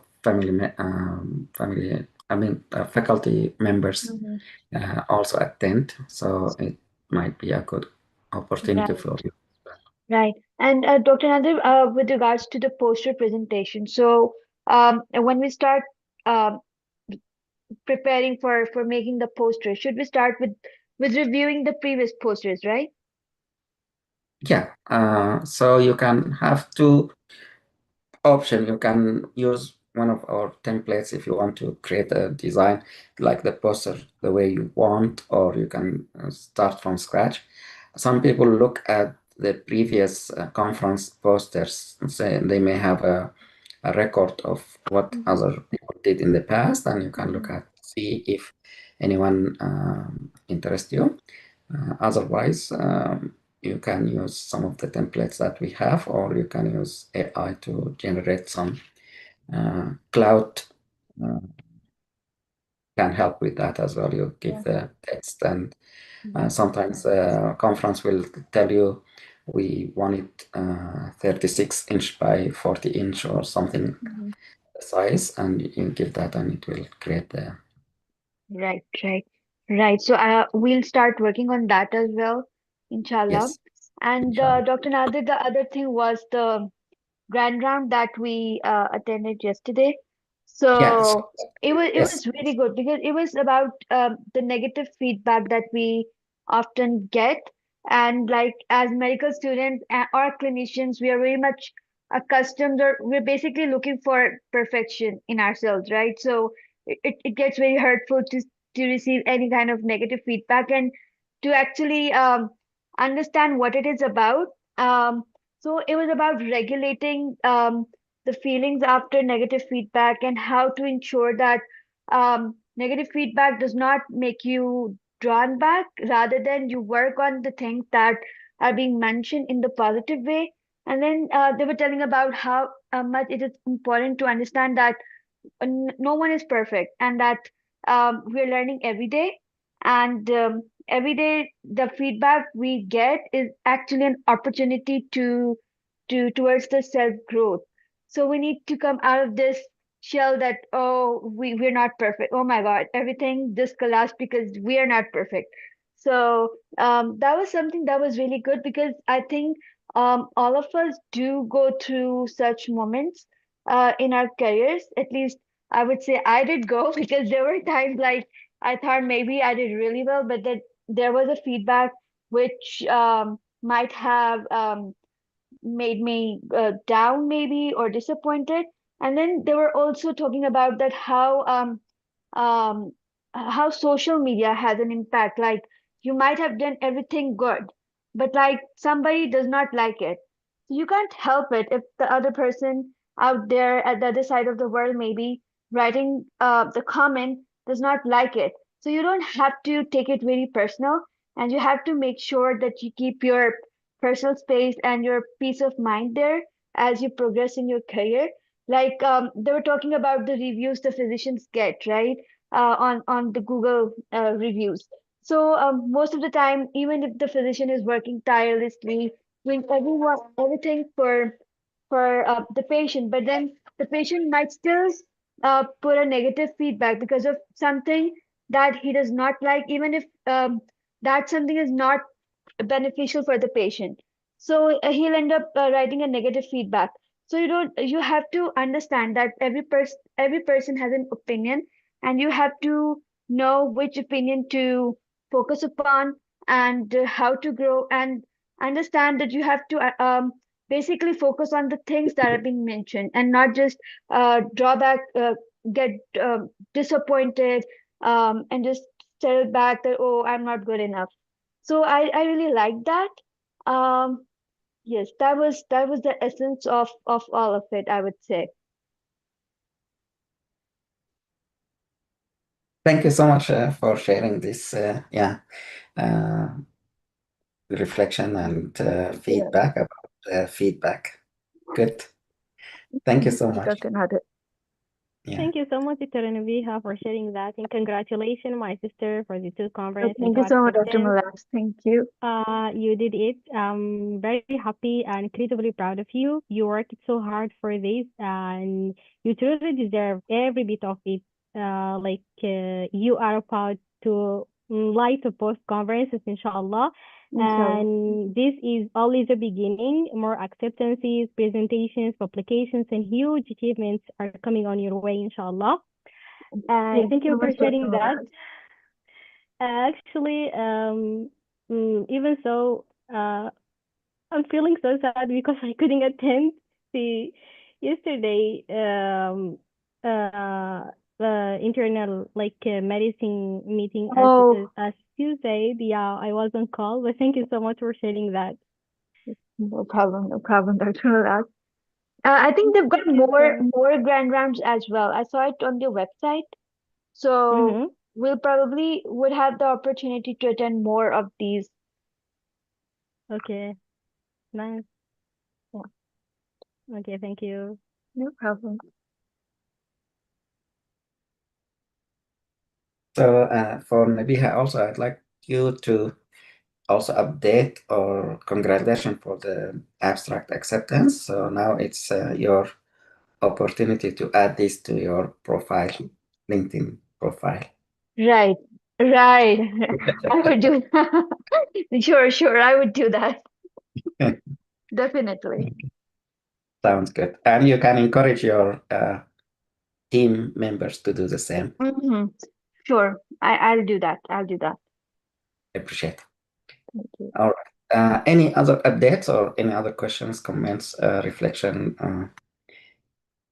ideas for new research? Please go ahead.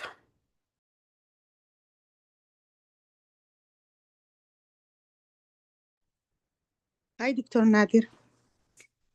Just I want your advice and recommendation for the person who applied for residency 2 times, and he did all things, he complete all steps, and he had like clinical experiences, but 2 times he didn't get much. And do you think I can look for other option like fellowship, or I can do limited license?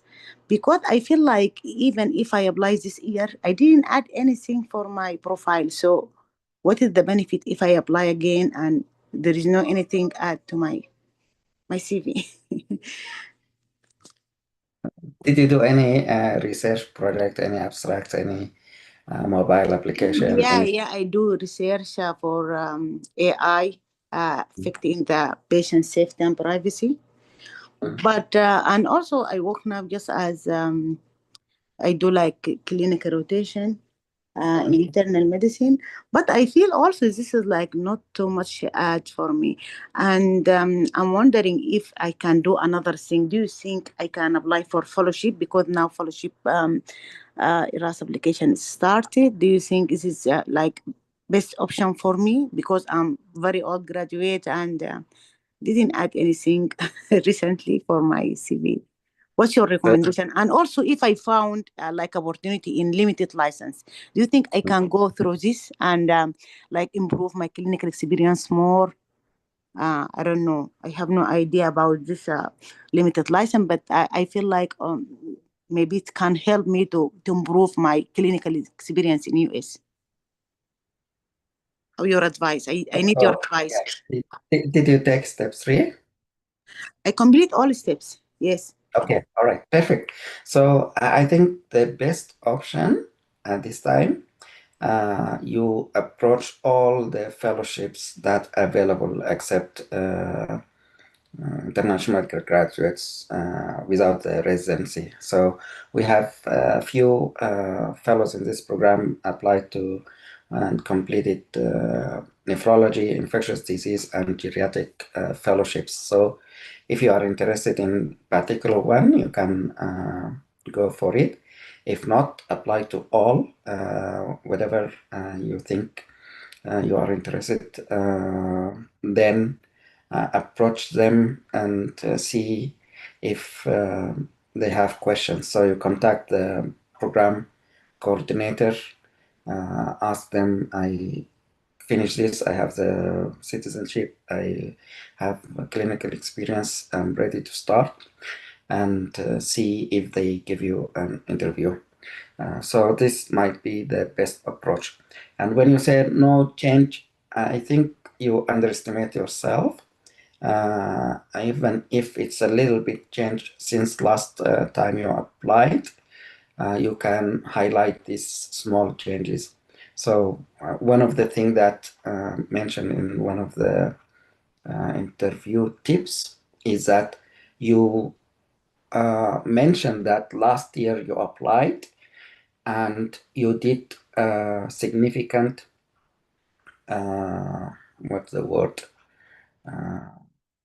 strategic changes in your life during last year.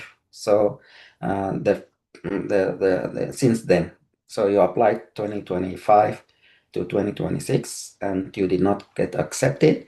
So you made strategic changes in your journey. So you focused on, let's say, the research opportunities that you have. You participate with whatever teams and you are working on whatever projects, and you identified that artificial intelligence is an important tool that can be used in medicine. So you worked with this group on developing mobile applications and using AI to help your whatever group of patients that you provide service to. So these are things you already did, but the way you mention it might be attracting this or attractive to the programs. Regarding the limited license, I think it's another opportunity, but it requires you to relocate as well. So see if the fellowship doesn't work for you, then think about that as a second plan or plan B for you, if that makes sense. And make connections. See whoever in these programs, the fellowships, who are current there, who graduated from these programs, what their advice, what their connections.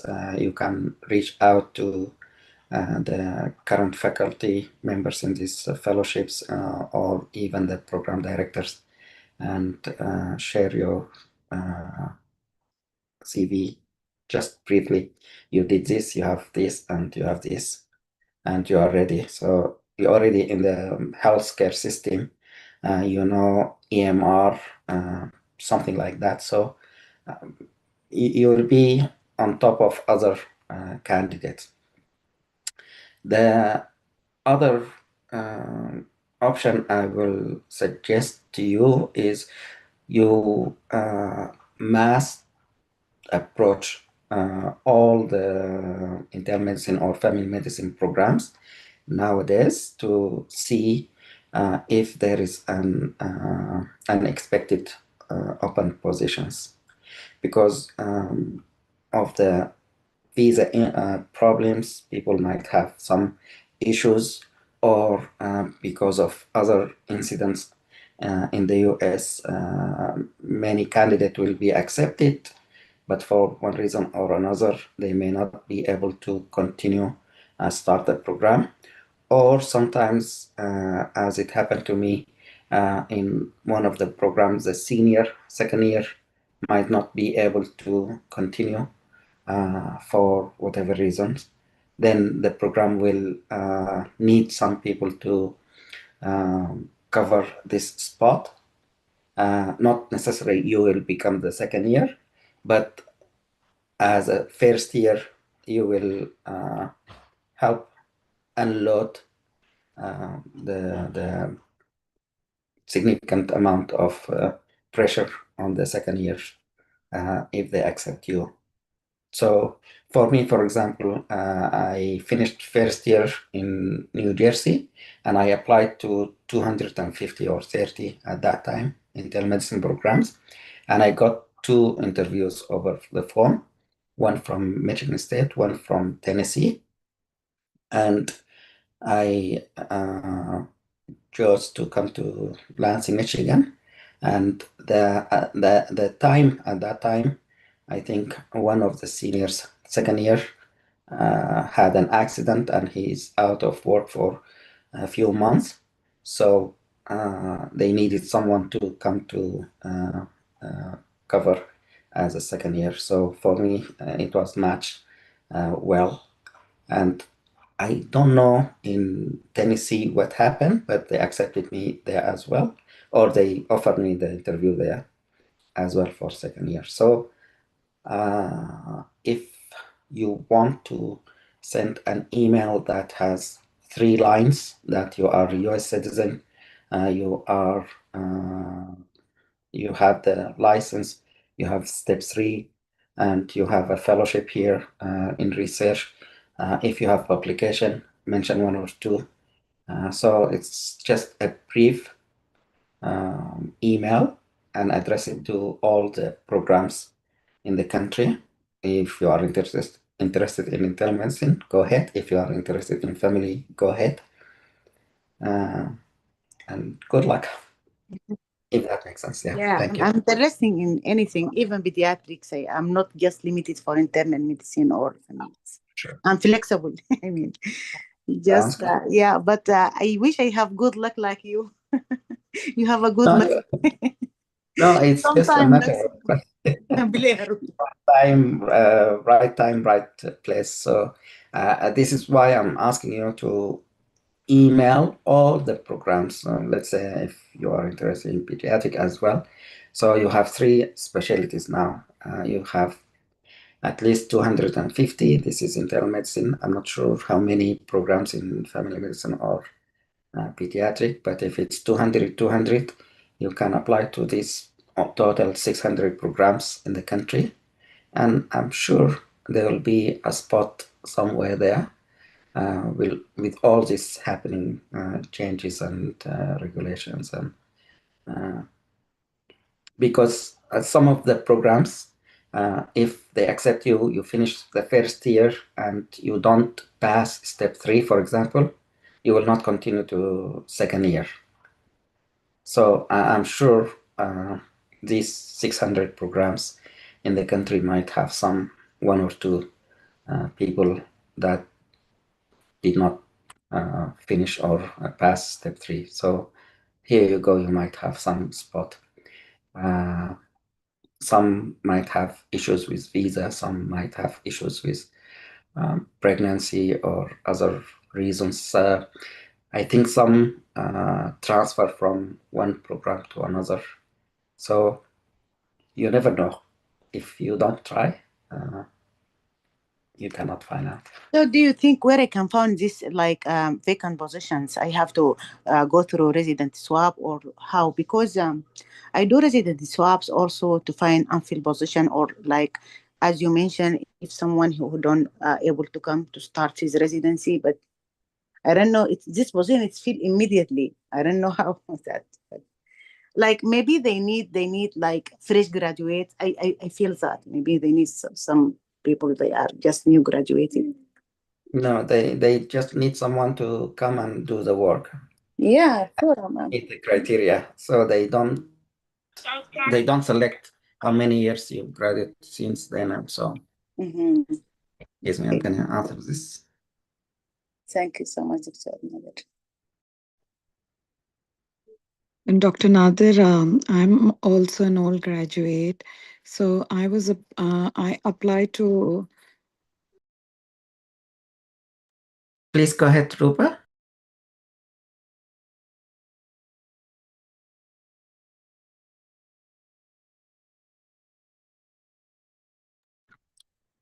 You are muted, Dr. Rupa.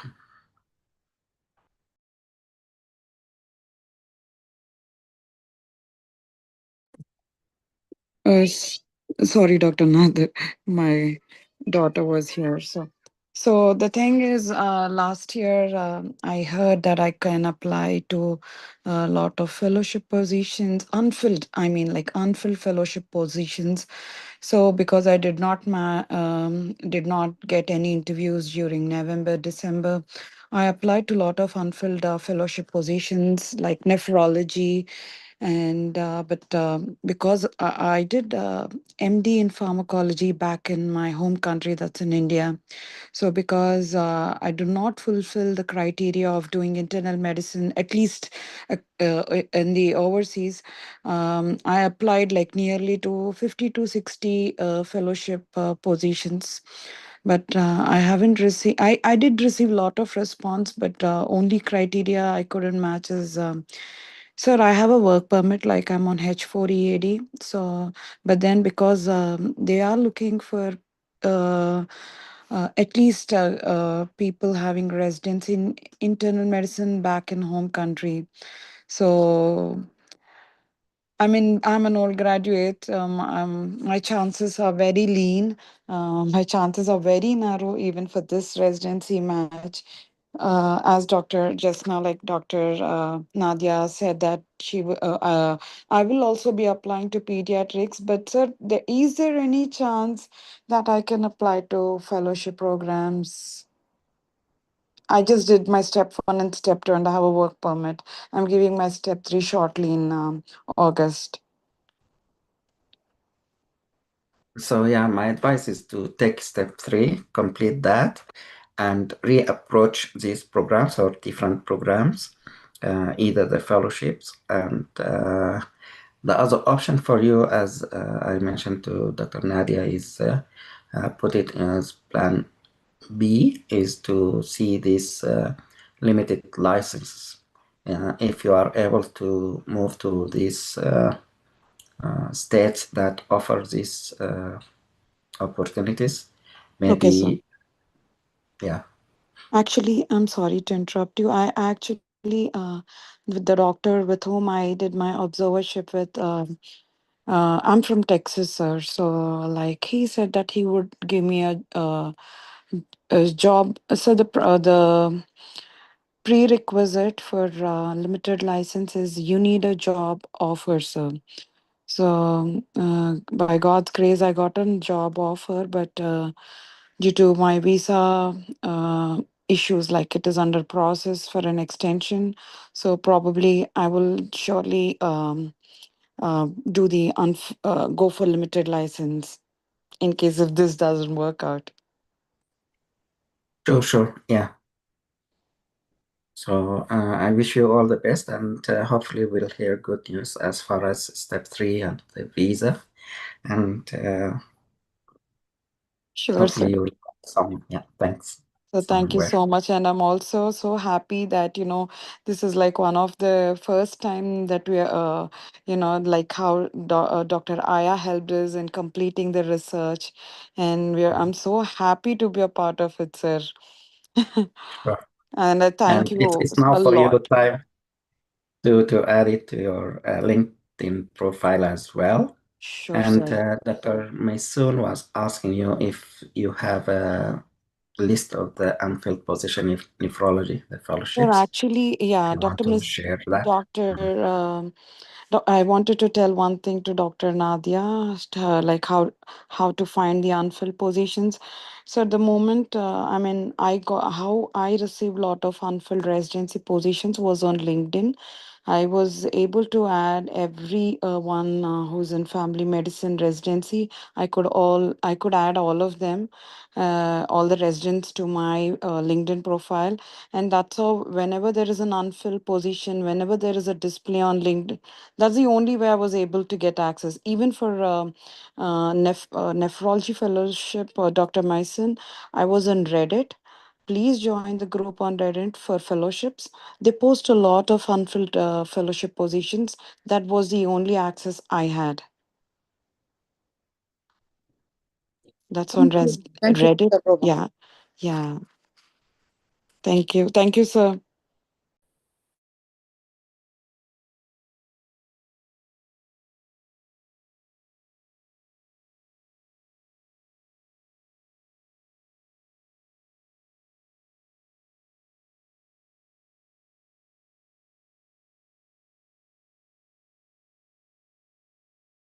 Dr. Ruba, is it Reddit, the website, or is it the Yes, sir. It is LinkedIn in Reddit. Just look for in the search. You can go for fellowships, sir.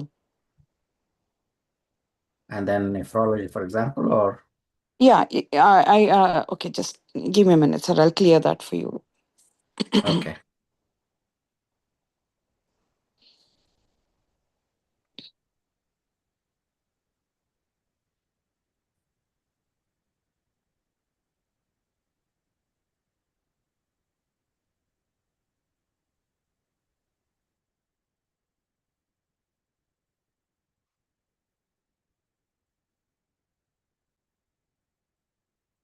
Dr. Nadil, do you think they accept the people without make residency in home country? Because they ask about residency, like either in internal or family medicine, especially for So nephrology. basically, they want you to have an idea about history taking, examination, and plans and assessment and plan process. And usually they want you to have this experience overseas. Some require like 2 or 3 years. Some may state internal medicine. Some may say just uh, some significant amount of clinical experience where you see patients, examine them, assess them, put a plan, and treat them. So if you have some back home in Yes, Sudan or I the Gulf, started residency in family medicine in my home country, but I did just 2 years only. I didn't complete the residency. if you did the 2 years, just mention that you finished 2 years of clinical experience in residency, whatever, Mhm. and then these 2 years might be enough for the programs. Some may say, no, we want 3. So you do your best, but Yeah. look at what they are looking for. They want someone to Mhm. start and do the job, not start and then teach you how to take history or how Yes. to do exam. Yeah. And they don't want to spend time teaching you the basics. They want to teach you about Mhm. how to prepare for the board exam, how to pass that exam, something like that. Okay. Okay. Thank you so much. Rupa, you are Yes, muted. sir. Yeah, go ahead. Yes, sir. Thank you. Sir, actually, if you open the app, Reddit, and when you search for fellowship, automatically you will see a group called Fellowship. And especially during November and December, I heard from my friends that we get to see a lot of unfilled positions because that's the season. See, like as you see the posts already there. So this is how I got access to, like about there's 10 to 12 unfilled fellowship positions in nephrology and few in infectious diseases, sir. But most of them, they were looking at least for my home country residency in internal medicine. Unfortunately, I do not have that, and that's how I did not get any chance to for further interview.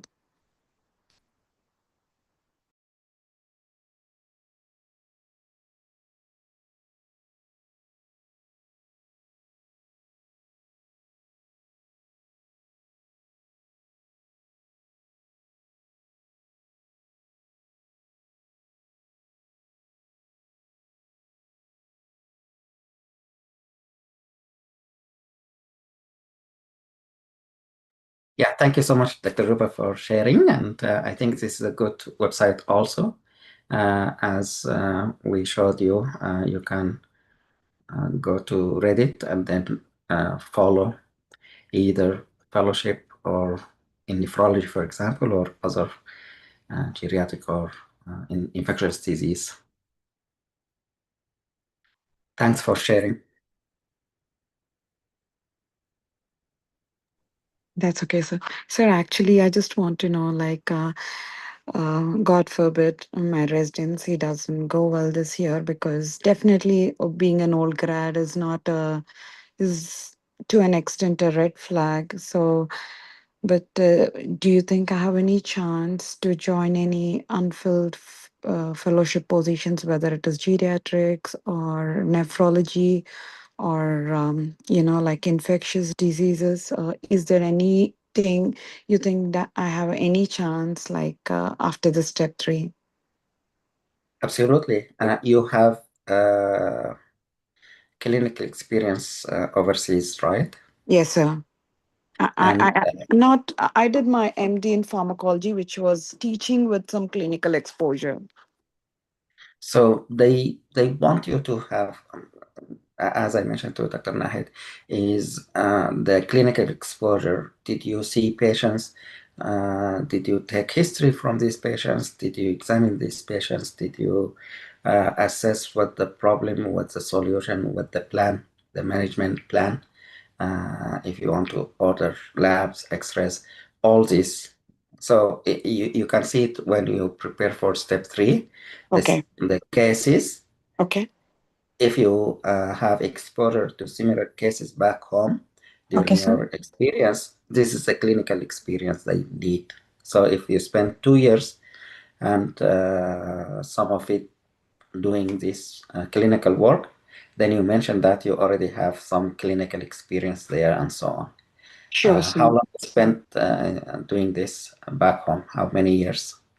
Sir, I completed in 2017. The total number of years you did the clinical? 3 years, sir. 3 years. 3 years. I So you have my mentioned that, degree as yeah. I have my degree, the certificate as well. Yeah.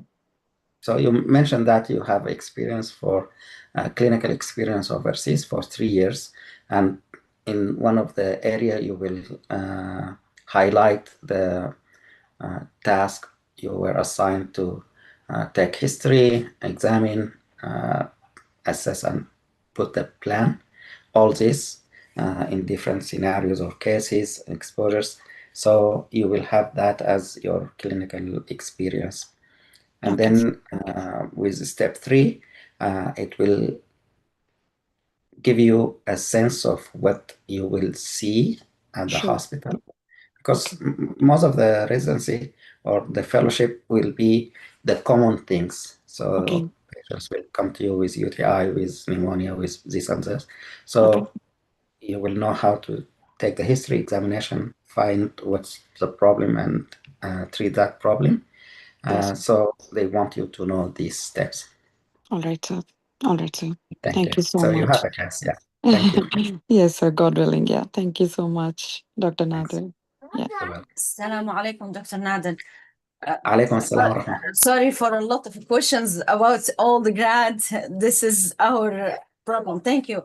Dr. Nader, I'm too old grad. I have clinical experience in my country. I did the residence and I practice like in my country, there's not specialty like family medicine, but like general practitioner, that not that emergency cases, but acute cases, common cold, and the general cases. But my questions now, I'm planning to apply for a geriatric fellowship and nephrology fellowship. So what my questions now, there is any new tele-geriatric subspecialty for nephrology, or because I'm asked many times, but scared.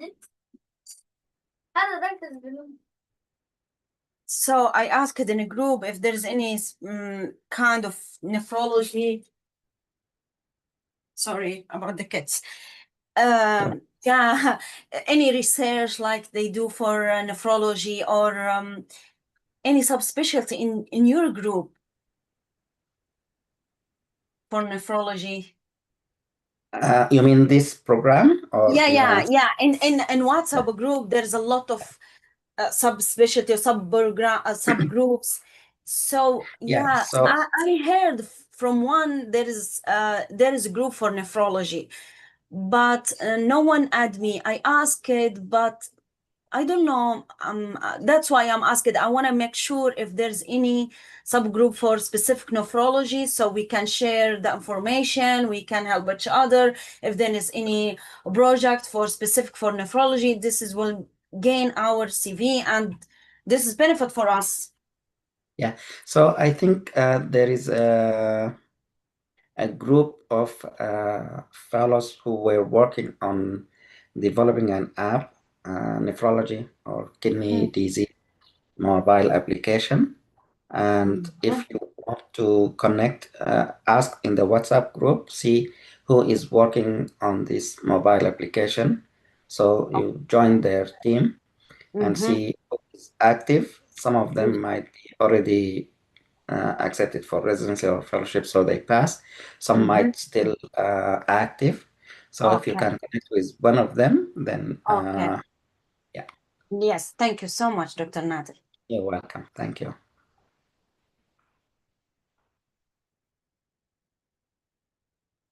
Any other questions or comments or updates? Hello, Dr. Nader. Yes. I had a question regarding fellowships. We currently mentioned about being able to do a fellowship without a home country residency if we have enough clinical experience. So, my first question is is it also valid for visa requiring IMGs, or is it more for people who already have a work permit or a green card?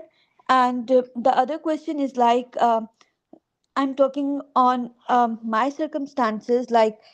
In my home country, I have 1 year of house job, which is also called internship, and then 1 year of medical officer, which is basically a general practitioner.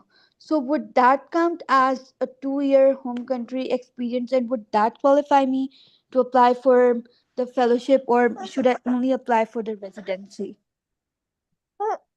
Yeah, so unfortunately, I think most of the residency program, no, the fellowship program, sorry, they want number one, either you are a citizen or you are a green card holder. I might be wrong, but this is what I got from previous applicants. The second requirement is step 3, if you pass step 3. The third requirement is at least 2 years of clinical experience overseas. This could be your residency, whatever each country they name it differently. As you mentioned, the first year might be internship, might be housemanship, whatever they name it from one country to another. But at least you have 2 years, maybe 3, depends on what fellowship program, but at least you have some kind of clinical experience, seeing the patient, admitting the patient, following up with them as outpatient, and so on.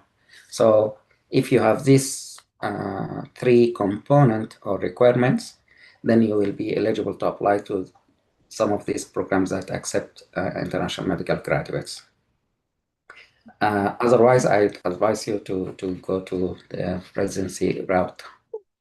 Right, because I took step 3, but my main problem again would be the visa, because I think they don't really prefer visa requiring IMDs for fellowships this way.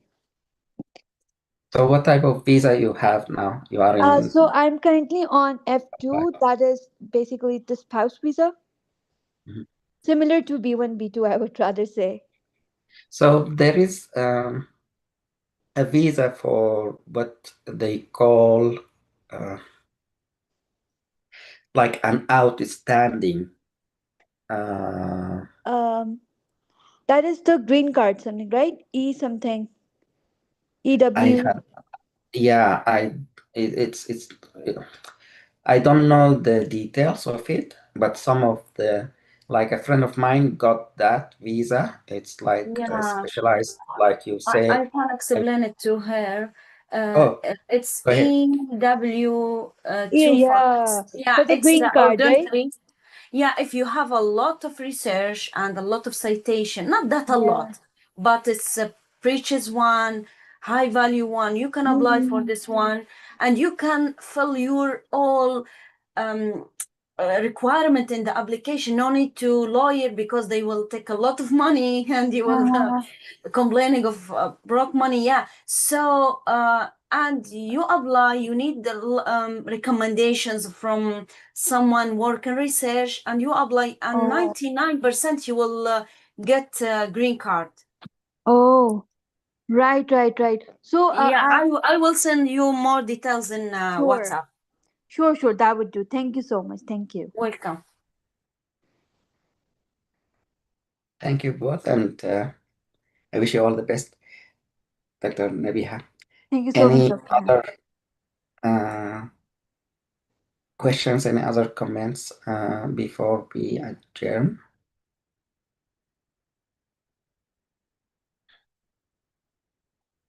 If not, then I'd like to thank you all for attending this meeting, and those who presented. Thank you so much for great presentations. Thank you, To those who will come and watch the recording in the future, I wish you all the best, and we'll see you next week. If you have questions, please reach out, and I'll be happy to help as much as we can. You can send email, text, call, or WhatsApp. We'll see you next week, inshallah. Assalamu alaikum, and fi amantillah. Dr. Dr. Nadir, if I have any doubts, how can I reach out to you? What would be the best means? Email, or what is it like? You can email me. I'll be Sure, happy sir. to. Yes. Sure. Thank you so much. Thank you, You're Doctor. welcome. Thank you. Assalamu alaikum. عليكم السلام دكتور نادر جزاك الله خيرا. Thank you so much. Thank you, Dr. Dr. Nadir? Nadir. Yes. Have a good one. I'm sorry, can I take just 10 minutes? I want to ask you a Yes, Dr. Malas, go ahead. So, sure. Okay. You want me to stop the So, recording, or you want? yeah, you can stop it.